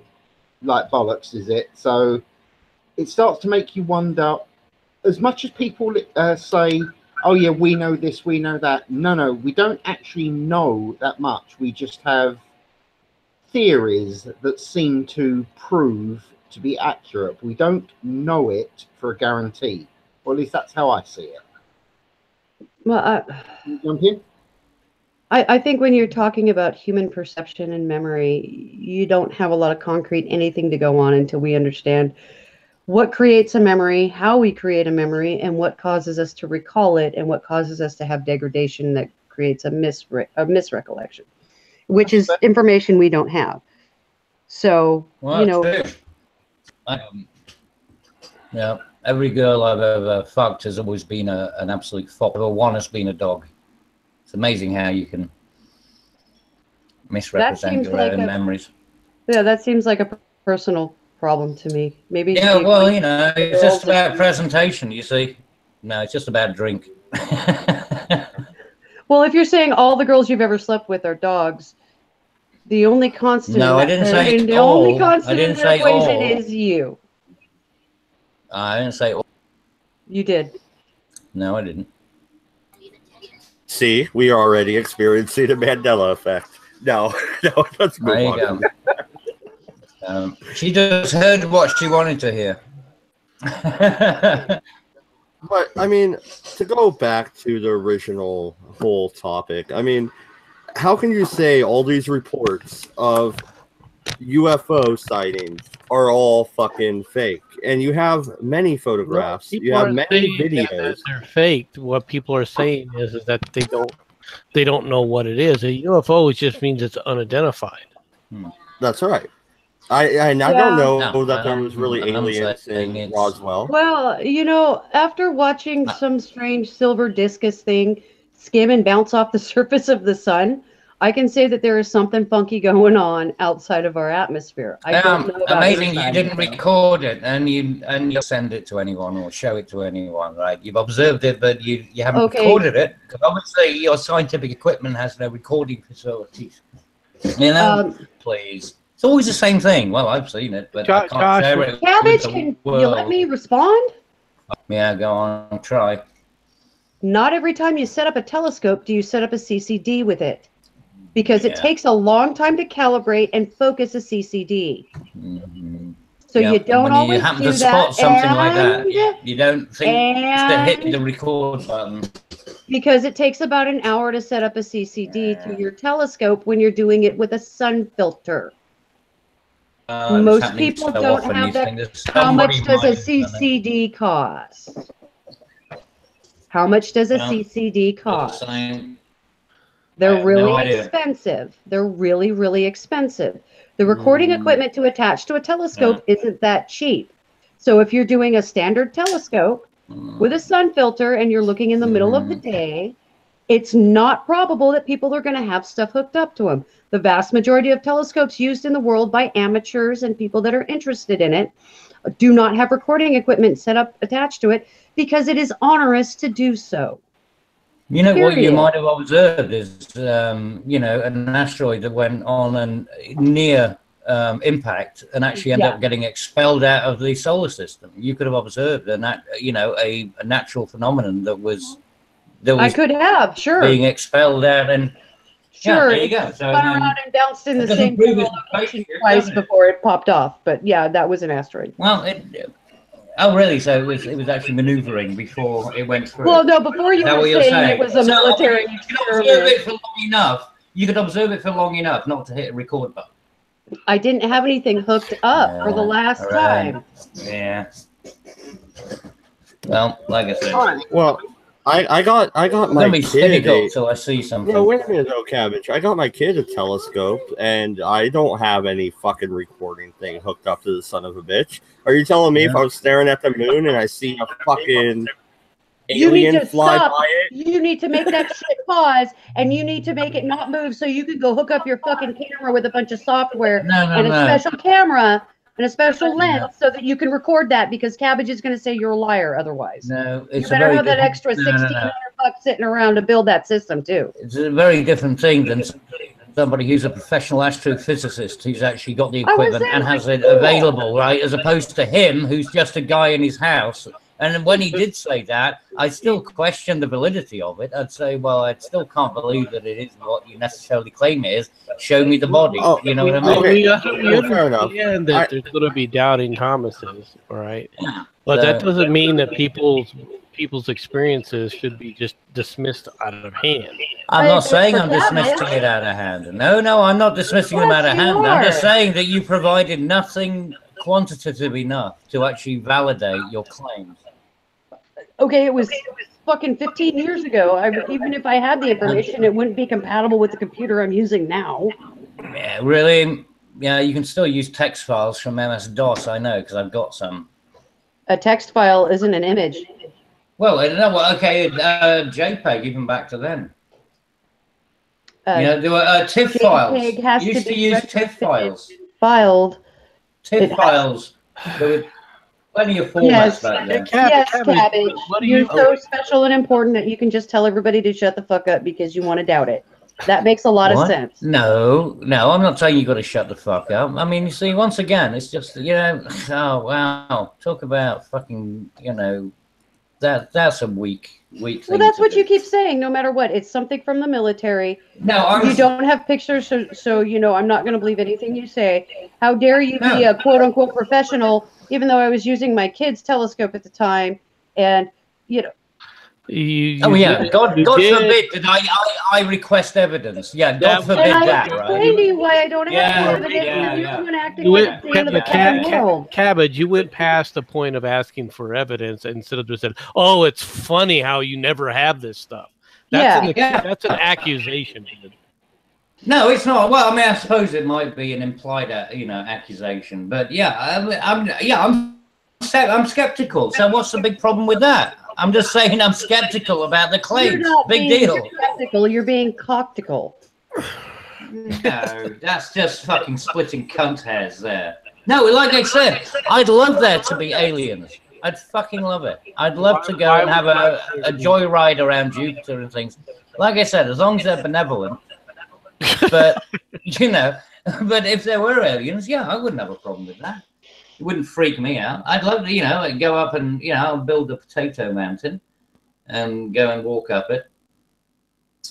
Build up a potato mountain? What the? I know. What? Close Encounters. Nobody remembers the classics, do they?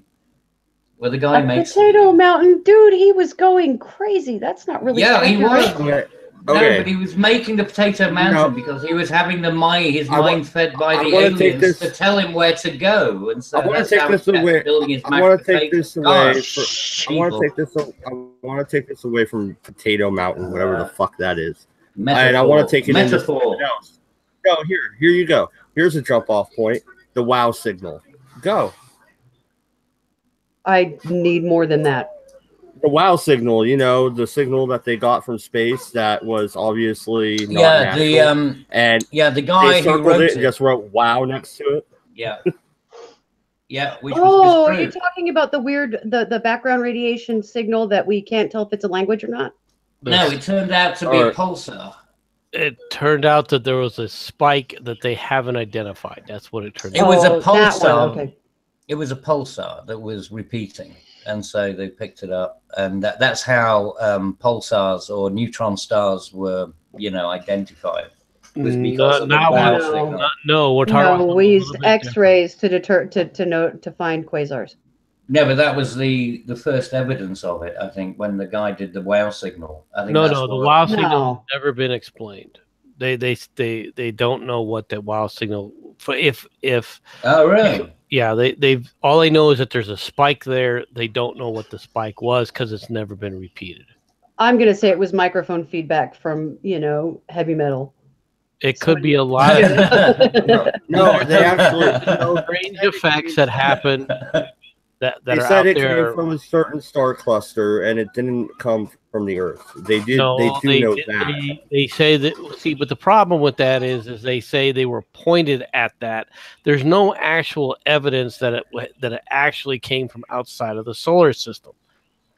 For all we really know is that in the direction that they were pointed, maybe they got some strange reflection back. The fact that it has never been repeated makes it unlikely that it was a civilization, all right, that was transmitting.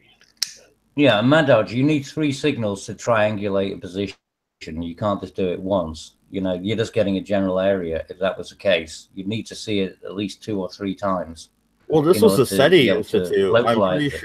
I'm pretty sure the SETI Institute, before they said wow and fucking flipped out over it, did a press release and everything else. They at least kind of triangulated, what direction it came from. They did a look back. They do a look back for everything with SETI.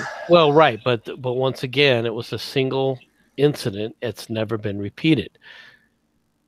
Yeah. Well, our radiographic telemetry does the same thing. Sometimes we pick up funky shit with that, and we don't know what it is. Yeah. There you go. So it's probably, they made a big deal of it because they were looking for. I mean, when did it happen? Was it just before a new budget negotiation? In the 80s, I think. But I'm thinking it was like just before a budget negotiation with Congress or something. Like the Appropriations Committee. So they were like, we got to prove we got something to do. No, gotta justify our budget. No, SETI has been kind of outside of that for a long time because their budget's tiny anyway. 1977. No. Oh, that's why I don't remember it. Yeah, it was a very long time ago. SETI was back that long ago. Really? SETI's been around since like the late 60s, hasn't it? Yes. Wow.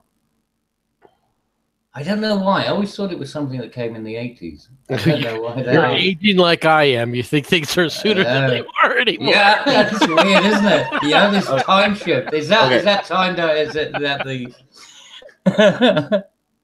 No, that's that quantum entanglement you were talking about earlier. There you go. I was looking at the chat. A friend of mine from real life, Ohio here. We actually know each other.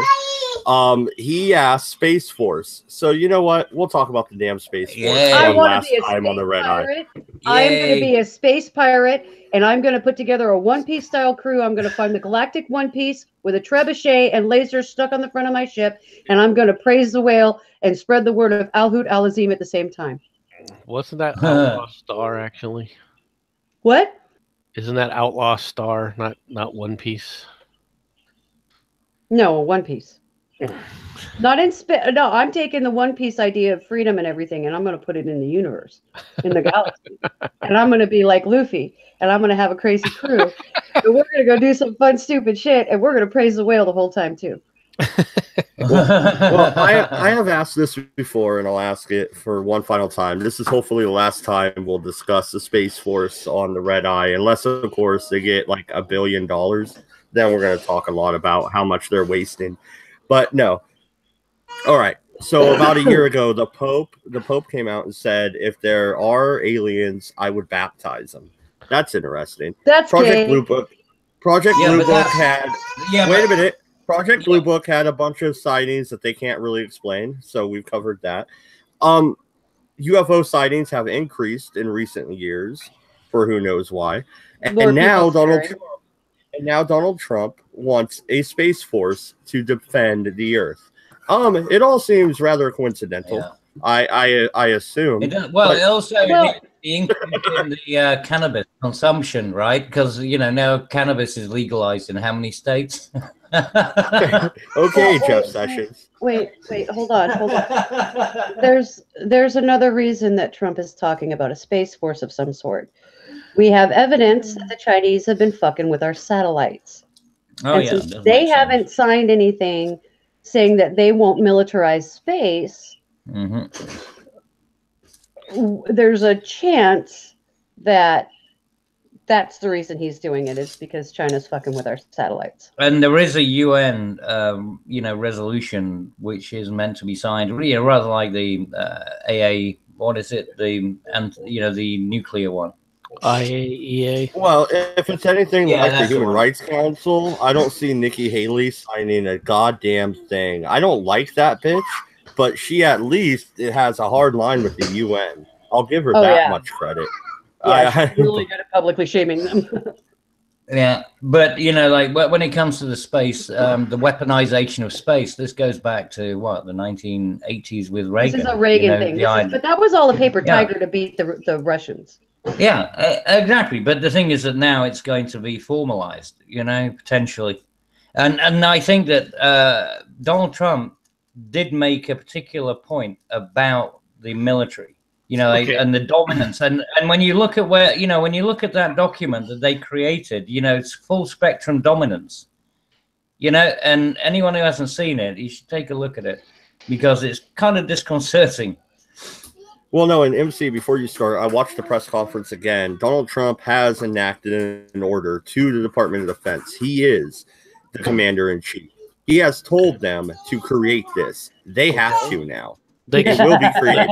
Okay, once again, Donald Trump is the president of the United States. He does not, just because he says he can do something, doesn't mean he can. Well, when it comes to the military, he can actually. There are things about the military that he cannot do. No, Because the military appropriations are one of them. But also, if you're going to enact a brand new force, a la, as he also said, we'll have 6 divisions. We'll have the Air Force, and then we'll also have a separate but equal Space Force. The fact that you're attempting to do something like that is something that Congress would have to establish. It's not something he can enact by telling a general, do this for me. Because the general can't. He doesn't have the authority. Well, I can see it being something that will actually get passed, because if you look at a cost-benefit analysis, the last time we did a space race, we vastly upgraded our technology, our economy started moving faster. And I can see where Congress may sit up there and budget for it and everything. All I'm pointing out is that Trump on his own cannot, bring something into existence without Congress. Congress is the ones that can do it. That's all. Oh yeah, because they hold the purse strings. Yeah. Yes. Yeah. You're breaking up, cabbage. But I'm just saying, though, he directed the military to do something. So are you telling me with their current budget, they don't have the room to create this? How about you take some of that Black Ops budget out? How about that? How about we move some of the black budgets over to the fucking clear? You do realize that almost 30% of the military budget doesn't go to military actions, and they have no control over that money, right? Yeah, but I also know that there's about 20% that's black budget that's not even on the books. Why not move some of that to the books? Because that would take the fun out of the CIA, wouldn't it? Well, see. Well, I'll say this again. I've said it before. Fuck the CIA. Fuck them. Not. That's a lot of people. Horse they rode in on. I'd rather not. That's a lot of people, and I'm not into bestiality. Thanks so much. But I get what you're saying. No, I think space exploration is something we're going to see our government push, because we are the people that seem to be able to do it better based on history. So I think Trump is trying to find he's really just taken a page out of Reagan's book here. And he's trying to kind of go back to, when he says make America great again, he's not talking about the 50s or anything like the feminists will say. He's talking about the 80s, when the 80s and the 90s, the early 90s especially, when we were really in kind of the golden age, socially and economically in America. It was some of the best years we had. So I think that's kind of where he's going with this Space Force thing, is he's looking at what Reagan did, and he's trying, because, he's taken Reaganomics and kind of put it on overdrive, right? So it's I think he's just literally taking a page out of Reagan's book, and that's what he's doing, and he's thinking it's going to work. I don't know if it will. I know it had a lot of great benefits the last time we had a space race. Let's see if this does something too. Why not? We're wasting money on fucking Department of Education. We might as well waste it on the Department of Space Exploration too, right? Well, no, see, and a part of me wants to say this is all a bad fucking idea. It's a waste of goddamn money. We should just let the private corporations go into space. But then I think about it. Wait a minute. Those private corporations I'm thinking of are government subsidized. They're not really fucking private. Hold on a second. How many times have I jokingly talked about a space rock? Fair enough. Is that what you're talking about? There's a reason I put this out. Because when you talk about things from a military perspective, you're talking about taking and holding and controlling the high ground. All right? Grabbing a space rock and bringing it into Earth's orbit is easily within our technological capability, our current technological capabilities. Yeah. We have samples of the moon. Right. Like this. He's saying a really, really big space rock that you would shove up the Kremlin's ass. I didn't say you would shove it up their asteroid? ass. You want to hurl an asteroid at somebody? If you bring an asteroid, several asteroids into Earth orbit, it doesn't take much to drop one. But it takes a lot to not drop them. It takes a precision to put it in orbit. You don't need as much precision if you're just going to drop it like in the Sea of Japan. But yeah, but you're still going to cause a lot of ecological damage if you do that. That's the equivalent of dropping a large nuclear bomb.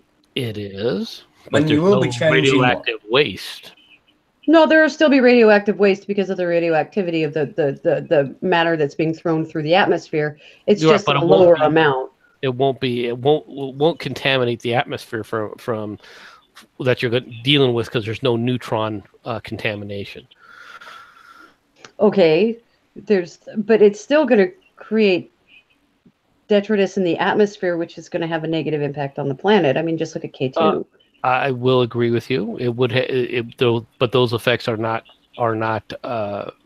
the same as if they were a detonated nuclear weapon.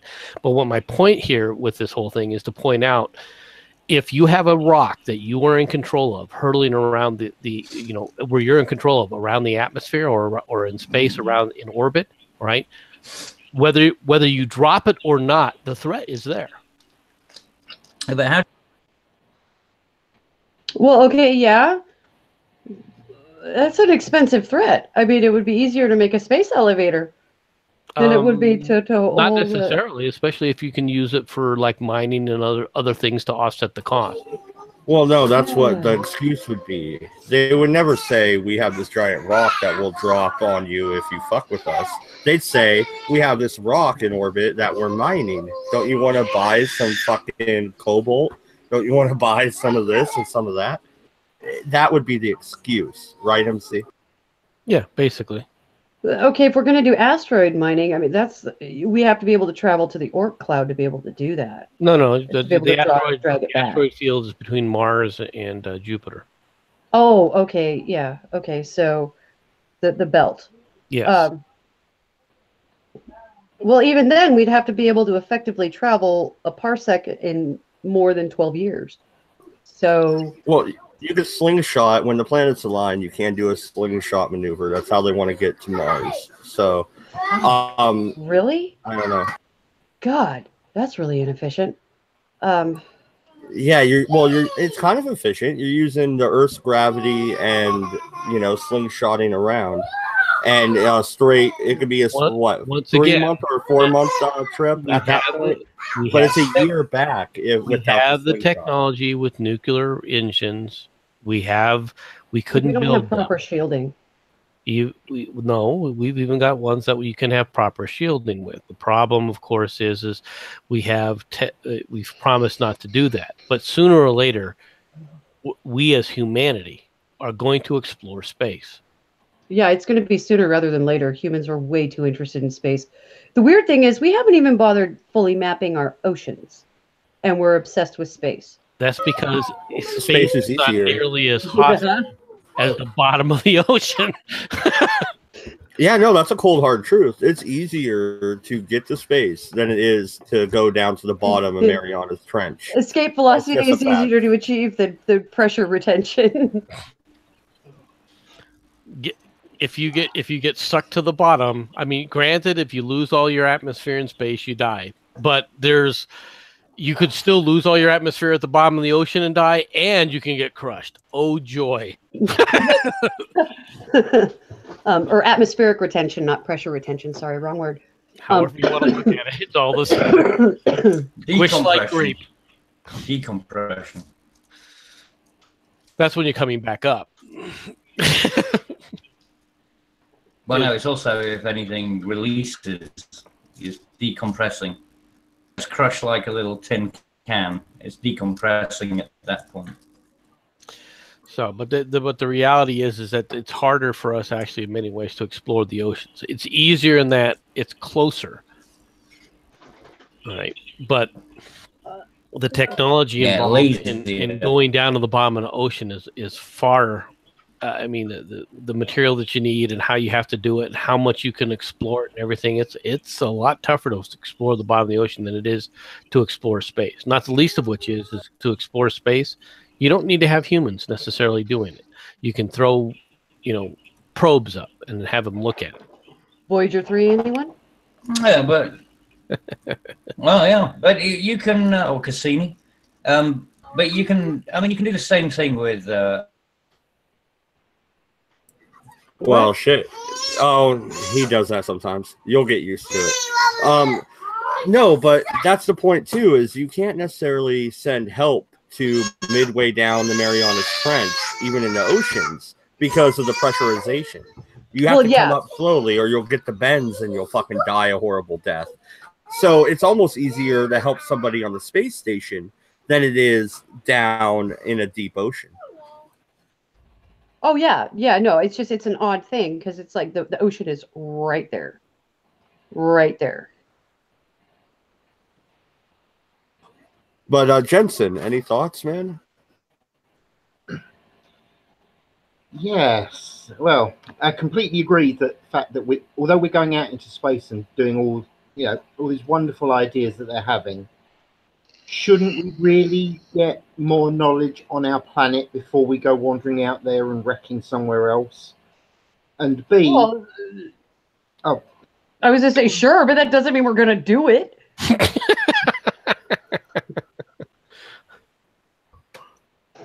When have humans ever actually thought anything through? True. I can't actually disagree with you there. Well, what advantage is there of exploring the ocean in comparison to exploring space? Hydroelectricity is about the only one. I think solar radiation is a better choice for energy conversion at this point. But hydroelectricity. Okay, but that you're not gonna be helped by looking at that from the Marianas Trench.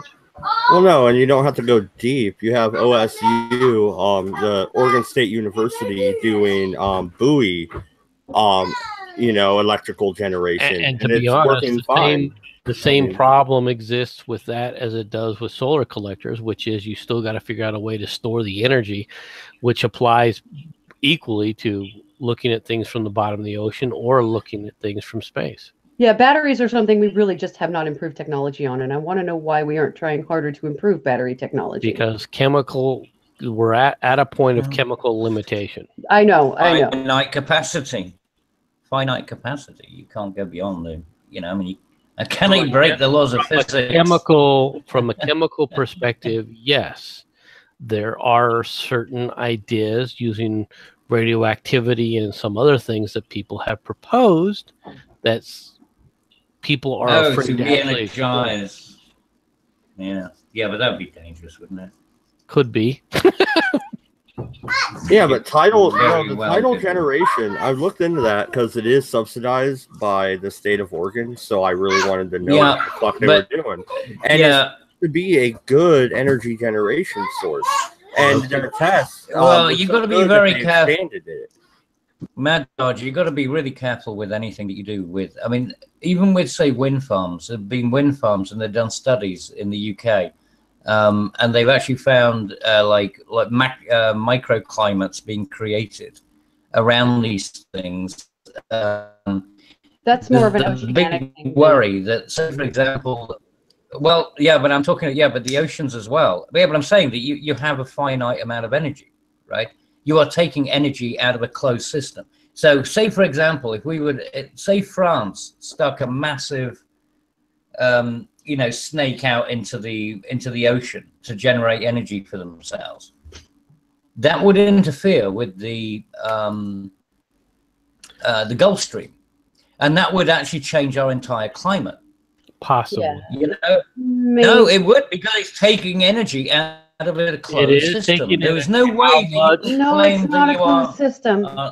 It's not. There is nothing in our atmosphere that is a closed system because we have a permeable atmosphere. Right, but that doesn't mean that you're wrong in that it could affect the things. Yes, it theoretically is possible, but nobody's going to know what those effects are.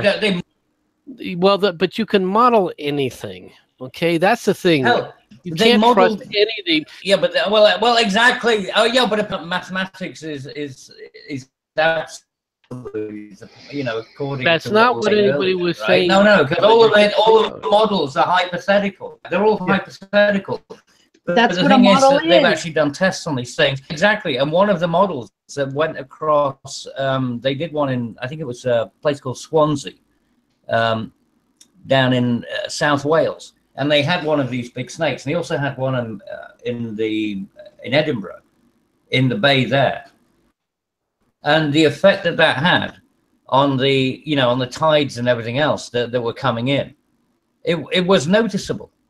It wasn't like you could just dismiss it and say, well, you know, well, I'm not dismissing.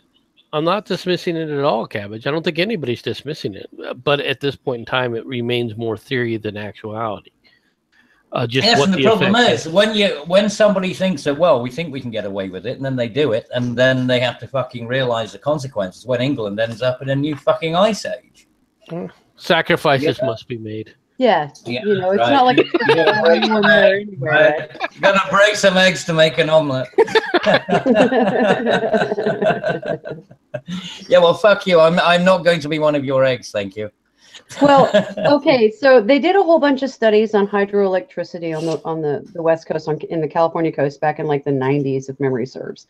Now, the environmentalists still managed to successfully shut down most of the hydroelectric plants through FIPIs, but the science, the marine biology, and the ecosystem science that was studied behind it showed that life around these hydroelectric dams or generators actually didn't affect the ecosystem of the ocean, but a new one was created where that plant was. Correct. And it didn't affect anything negatively.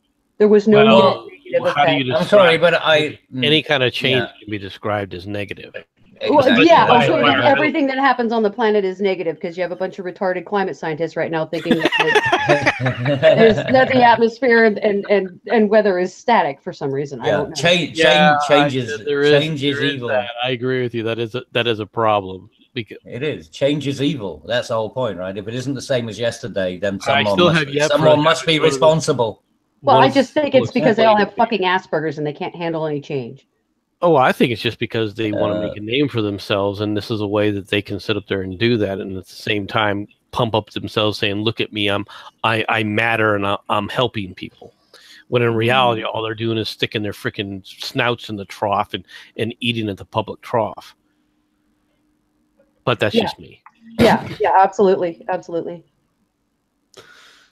Yeah, but the study that you're talking about, though, I mean, if I remember correctly, while it still has the same limitations, however, as both the wind farms and solar generation. Oh, absolutely. And that is that it's not consistent.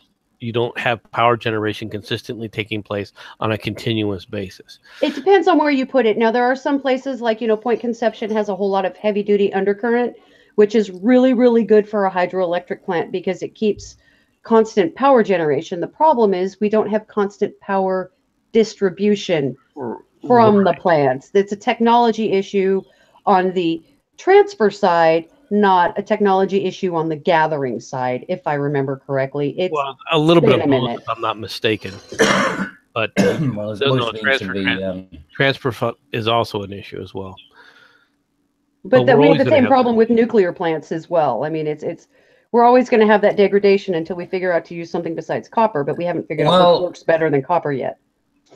Well, we have, but nobody wants to explore it, but that's a separate issue. But you know what I'm saying, like... You just want to microwave everyone, you sick bastard. I was not talking about microwaving. Microwaves are horribly inefficient, actually. They break down really, really fast. In the atmosphere, they're horribly inefficient, that's true. No, but what I was referring to specifically is the plastic iodine fields that they have, the new iodine matrix that they have with a supercool it. Yeah. Supercooled. Oh yes, yeah, I've seen those. They almost look like foam, don't they? Yeah. Is that the one where they make it? They natively have as much resistance as copper to electricity, and if you cool it, you can get super conductivity out of it. And iodine super cools really, really nicely. It's a very stable molecule. Yeah, but the cost of supercooling, is a problem. Fucking network. The supercooling problem. Jesus. Now, if it was in space, you wouldn't have to worry about any supercooling issues because you're at like 2 Kelvin. But well, you'd have to shielding, but you'd have to be some kind of black body shielding to prevent it from being radiated by the sun, basically. But But yes. But I was just talking about the supercooling effect because of the temperature of space. Right. No, you're correct. That's a whole nother thinking story. about the ability of every single fucking power cable would have to be super cool. That would be a well, okay. No, actually, you wouldn't challenge. easily adapt it. I've tried to explain why things are much more difficult than people realize, because people don't understand energy transfer. And energy transfer basically, well, it's not that in space. For what if you're trying to keep something from heating up in space, is you need something that's going to be, if it was perfect in a perfect solution, to be totally reflective. It would never absorb anything. It would constantly reflect it. The problem is we don't have a material that's 100% reflective, and nor are we, likely to find that material which is why you have heat transfer systems which allow the energy to be taken between 2 points. Which is what you would have to, if you're trying to keep, even if it's a vacuum, you'd have to try and keep those things down to a large extent to keep the heat away so that it retains the supercooled effect, the effectiveness of supercool. Mm-hmm. Yeah, the only way to do that is through circulation. You can't have it static in one place. You got to have some sort of circulatory system to be able to maintain something like that. I mean, I guess in theory you could use like gold foil mixed with glass, maybe, possibly, or black diamond. Or something like that. But you'd have to have some sort of liquid that could resist the freezing temperatures of space. Well, there's been some theories. There's been some theories to use Compton and photoelectric effect, and just make sure that the photoelectric generation nano lensing pointed into a different area. Yes, and how easy is nano lensing to accomplish right now? Well, that's what I'm saying. Well, weirdly enough, probably more easy than you think, because the length of any nanotube is pretty fucking small. They can't exactly make big ones. So that becomes a problem. You can't make enough of them, though, isn't it, Cabbage? If you're talking about a serious power generation, is an issue. Well, I'm just saying about about lensing. I'm just saying, wouldn't that be the solution? Would be nano lensing, so that would get through, because it would all be bounced off. No, because nano lensing can be unstable when you're using it in that fashion. It'll break down faster. Possibly, yeah. Really? Yes, more surface area. I'm saying, well, not more. No, it is. It's more. Well, you'd have to, if you're going to cover something, you're going to encounter more surface. But it depends on the application and how it's done, doesn't it? I mean, that would be the question. In the context maybe a mixture of gold and things. Well, what was that, Jensen? No, Jensen's gone. I think it was Mad. Jensen's, Mad Dodge? I didn't. Okay. I think Mad Dodge just passed out. He's bored stiff. No. My Hangouts glitched for a second. I thought you fell off. My bad. Is my mic still okay? Yeah, you're fine, mate. All right. I don't know about the power generation. We went off on a tangent after UFOs. Anything else you guys want to discuss while we're here? Space pirates are going to be bomb. Hell yeah! Oh my god, you just want to be Guardian of the Galaxy, don't you? Fuck no, I want to be Luffy in space, man. What the fuck are you talking about, dude? Jesus, Luffy, Jesus. Who wouldn't want to be Luffy in space, dude? Come on.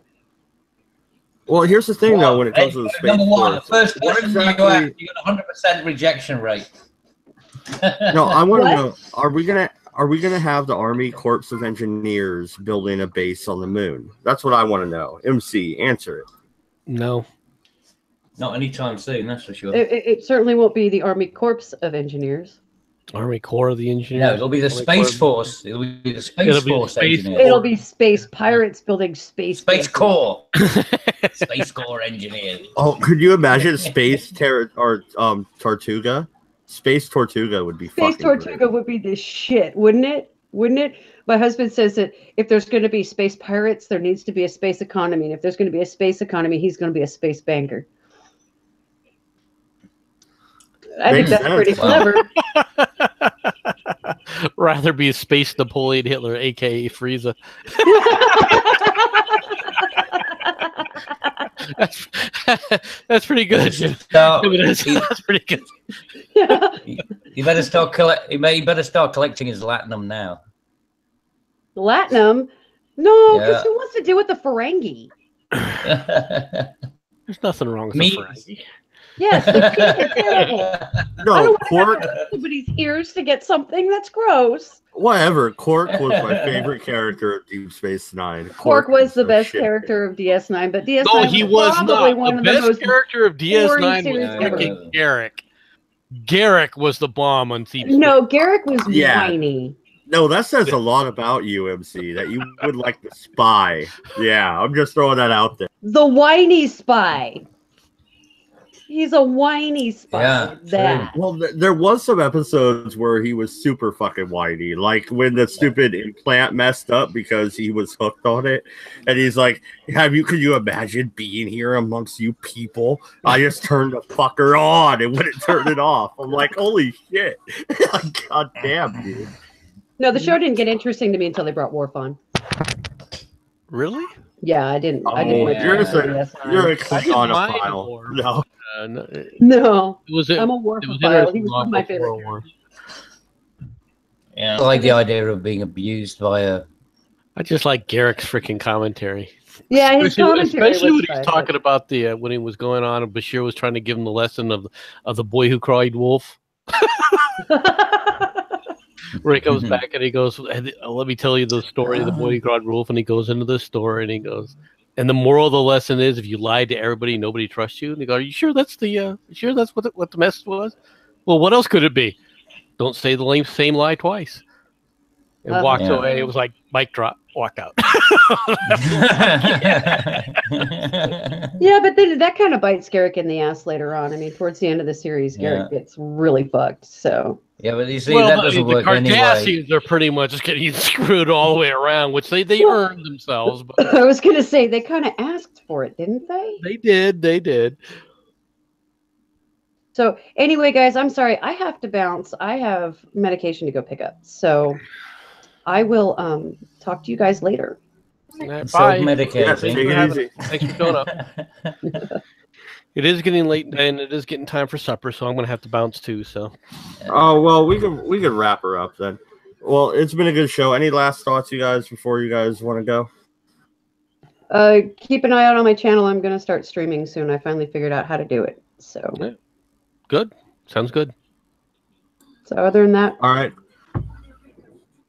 Awesome. MC, you can do any more rants soon? And it's I like want to talk to you out there. So yeah, if I could figure out how to play a video so that people could hear their audio, I would have done that with Styx's audio, because he pissed me off to such a degree today. MC, I've got to say that was quite funny. I did watch that one.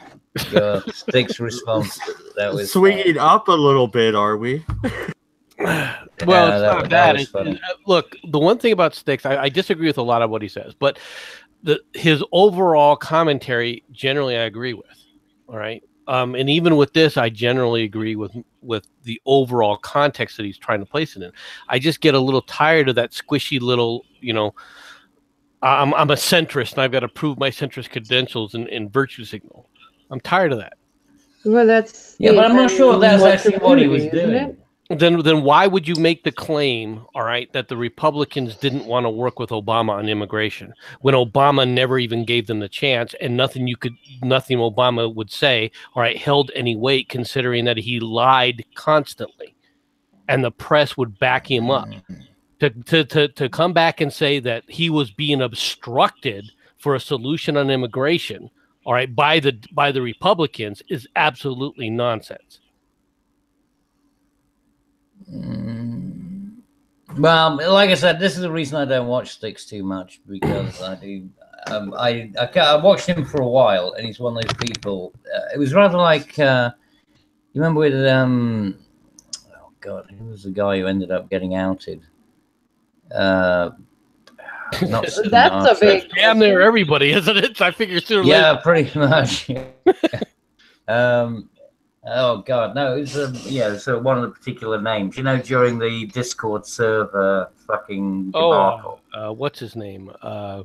Yeah, the that's Kraut. what I mean. What's his name? Sticks Yeah, is Kraut and nothing Tea. like You know. Are you talking about Kraut? Yeah, he's talking about Kraut, but how is Sticks anything like Kraut?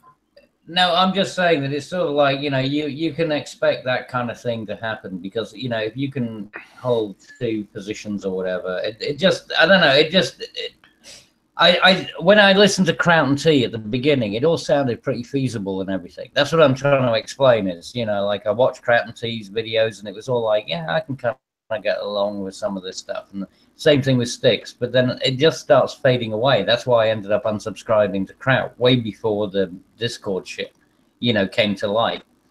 And I gave up with Sticks because it's just, it is, like you said, to be honest with it is about that wishy-washy thing. He just, you know, he tries to appease, he is an appeaser. Like Chamberlain. Well, and that's the problem with politicians. They want to appease instead of follow principles, isn't it? No, politicians want to appeal because that's how they get their votes. Well, I mean, by appeasing people, they can appeal to them. But yeah, so it's kind of like goes hand in glove. But you know, it's, the thing that got me about this last one was he's been going off lately about how he's better than the mainstream media and that he was so much more honest than they were. And it's like, look, you're doing the same freaking thing. You're not honestly framing the discussion as it took place during that time frame. Yeah.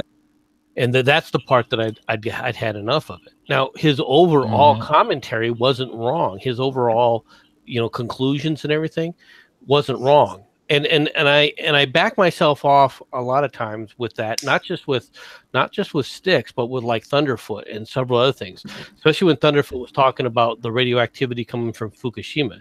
The overall concept of what he was saying, the overall commentary he was trying to make was correct, but the specifics that he was using to try and describe the mechanisms and things were totally incorrect.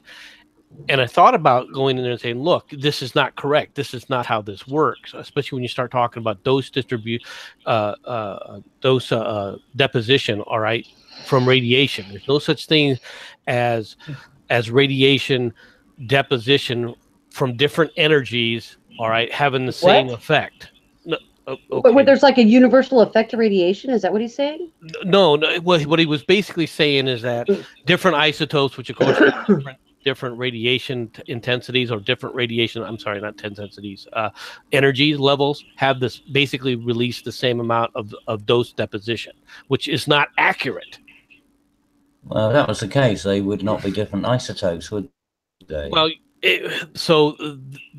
but the overall effect, the overall comment that he was trying to make, which is a lot of the fear mongering that was going on about how dangerous all this was, it was just fear mongering, and that the levels were not at a level that were going to be dangerous when it was hitting the coast, which is true. That's not saying that some of the other effects can't be mitigated or I shouldn't say mitigated. What's the word I'm looking for? Shouldn't be guessed at or looked at. But, yeah. But also, I mean, don't forget. But they shouldn't be overblown to the point where everyone's frightened to go into the water. Yeah, but MC, you know, a major part of I would have thought the radiation was not necessarily about what hits the actual shores. You know, in the water supply. You know, in the seawater, it would be much more about what's being consumed by the animals that will then end up in the food supply. Right. Well, which is once again what he was trying to, which depends on the isotopes that are being absorbed, and therefore how much of the isotope is being absorbed for energy deposition, because different isotopes will have different absorption rates in the body, and therefore will either stay in the body. Some isotopes stay in the body. Some isotopes are regularly flushed out of the body, and therefore there's no reason to be concerned. Okay. What? Yeah, but no, I'm saying. I got lost a little bit. Is that what he's saying, or is that the reality? I'm trying to figure out. That's reality. Okay, but he's saying that's not the case. Well, he was mashing it all together as if it was all the same. Does that make? He was basically saying all the things are treated exactly the same, which is not accurate at all. Well, at all. I can tell you now. Isotopes act differently based on their fucking. But everything. he was trying to dumb it down to. I think what he was doing was he was trying to dumb it down to a layman's perspective to get people to understand, to lessen the impact, so that they understand that the effects that certain people were talking about it were overblown. Well, then he should have left it to David Green. He should have left it to David Green because he didn't explain it very accurately. Yeah, well, I'd be a damn sight more concerned about, eating fish from the sea, the the Pacific, than I would be about bathing. So if it's about the amount of, radioactive, that would be my concern. I think there's other contaminants, not radioactive contaminants. Other contaminants are more of a danger for the body than any kind of radioactive isotopes, including cesium, which is the one everyone talks about. Specifically because mercury, for example, it's not the only heavy metal that ends up in fish, and heavy metals in the human body tend to accumulate. The body does not get rid of heavy metals. Yeah, but that's what I mean. But, with regards to Fukushima and the radiation effect, I'd be more concerned about the radiation effect on the food supply than I would be about it, on my bathing abilities. Well, even in your food supply, cesium is not something that's going to be readily consumed within the food supply. Well, cesium isn't something that's readily available naturally floating around in our environment. Anyway, we have to do quite a lot of work to access cesium to begin with. Yeah, but didn't they flush a massive amount of material out of one of the reactors or something into the ocean? Yeah, but cesium isn't commonly associated with what you use to create power cells or power rods. Not commonly, but right. But cesium is a byproduct of is one of the noticeable byproducts from a nuclear reactor. Yeah, it's also heavy, so it drops really fast. It's not as common. Which means even worse. That would go into the crabs. And but it's reactive, and its half-life is about 5 years. It's a fast-dying molecule. That's for sure. Depending upon which isotope that you're dealing with, but in terms of radioactive metals. Right, but you talk about certain isotopes have what they call radioactive density. Yeah, which is why you don't. Cesium was initially used in brachytherapy, really, but more for low dose rate because its density is not very high. Right, than high dose rate. Right, for high dose rate brachytherapy, what they use basically. Almost everyone uses is either iridium or something along those lines, like iridium 192. But it has a much more stable half-life that works more smoothly and is more consistent for power generation. The initial range of its half-life, yes, and the photon energy is about 380 kV coming out of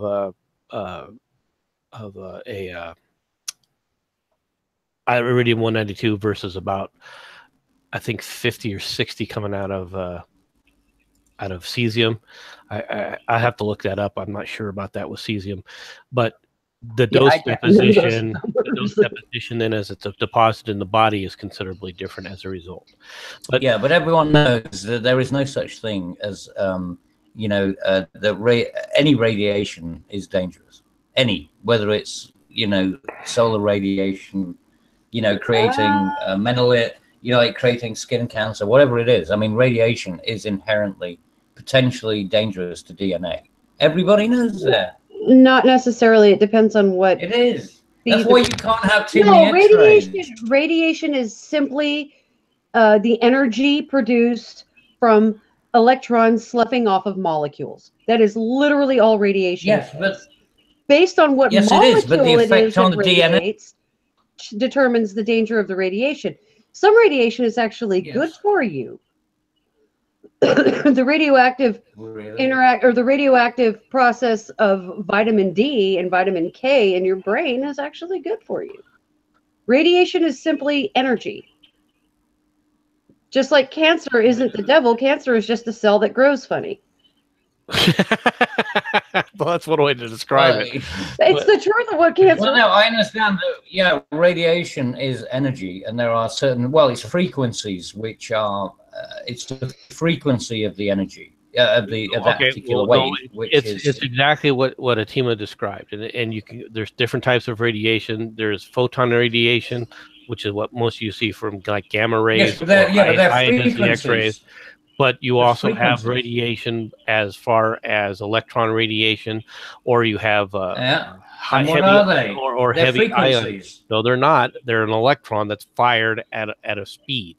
It's not a frequency. Yeah. Well, no, and if you guys want to actually wrap it, if you want to wrap it back, and alpha particles are another one that they can use. It doesn't just fire one. It's not a cannon. I mean, they're firing in a frequency. Because the electrons which are being fired off from what? Most of them, when you atom. Some of them are fired off from atoms. If you're talking about brachytherapy, if you're talking about like an external beam type of environment, they're being boiled off of a coil.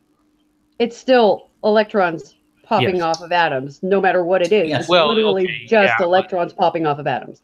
Yes, but the effect there. And they do it at a frequency. No, there's not a specific frequency to it, Cabbage. There is not. Every single atom that has radiation has its own frequency. Yes, but that's what I'm saying. That's its own wave. Like you said, making. Well, I mean, well. When you talk about particles, you're generally talking speed. But that's when you're looking at the photons and the effect that they have in creating, the keratin or whatever. Fired at speed is the energy. Right, it's not the same thing as a photon. So now it's down to the electron speed. Okay, so it's the speed that the electron is. Well, right, because an electron is a particle. When you're talking about particles, exactly. So then again, but it's still it's still called radiation. Is what I'm trying to say. But that speed, that particular wave or that particular electron, whatever that subatomic particle cluster hits another one is what makes, like, say, keratin or whatever, so that you get your vitamin D. No. That is a chemical reaction, not a radioactive reaction. Right, but but it was ionize. Yeah, but you said that it was down to the radiation. So make your mind up. No, the radiation can be good. Your example was inaccurate. Well, terminology-wise, yes. Keratin is not made through radiation. Well, it interacts with the radiation around it, and the radiation is coming from the radiation ionizes the material around it, which can create an ionized molecule. But that's not radiation. That's ionization, which is different. I'm not arguing. I'm trying to describe it. I say you're arguing your own argument. This is the reason that you don't make any sense. Well, I'll leave it at that. Further. I'm tired of trying to explain this. Yeah. Okay, no. Keratin is a bad example. That's all. Keratin is a bad example. We're gonna wrap it up here. This has been the Redeye Stream number 131, the UFO debate. We kind of strayed off into more scientific realms, which the nuclear I hope a lot debate. of you liked.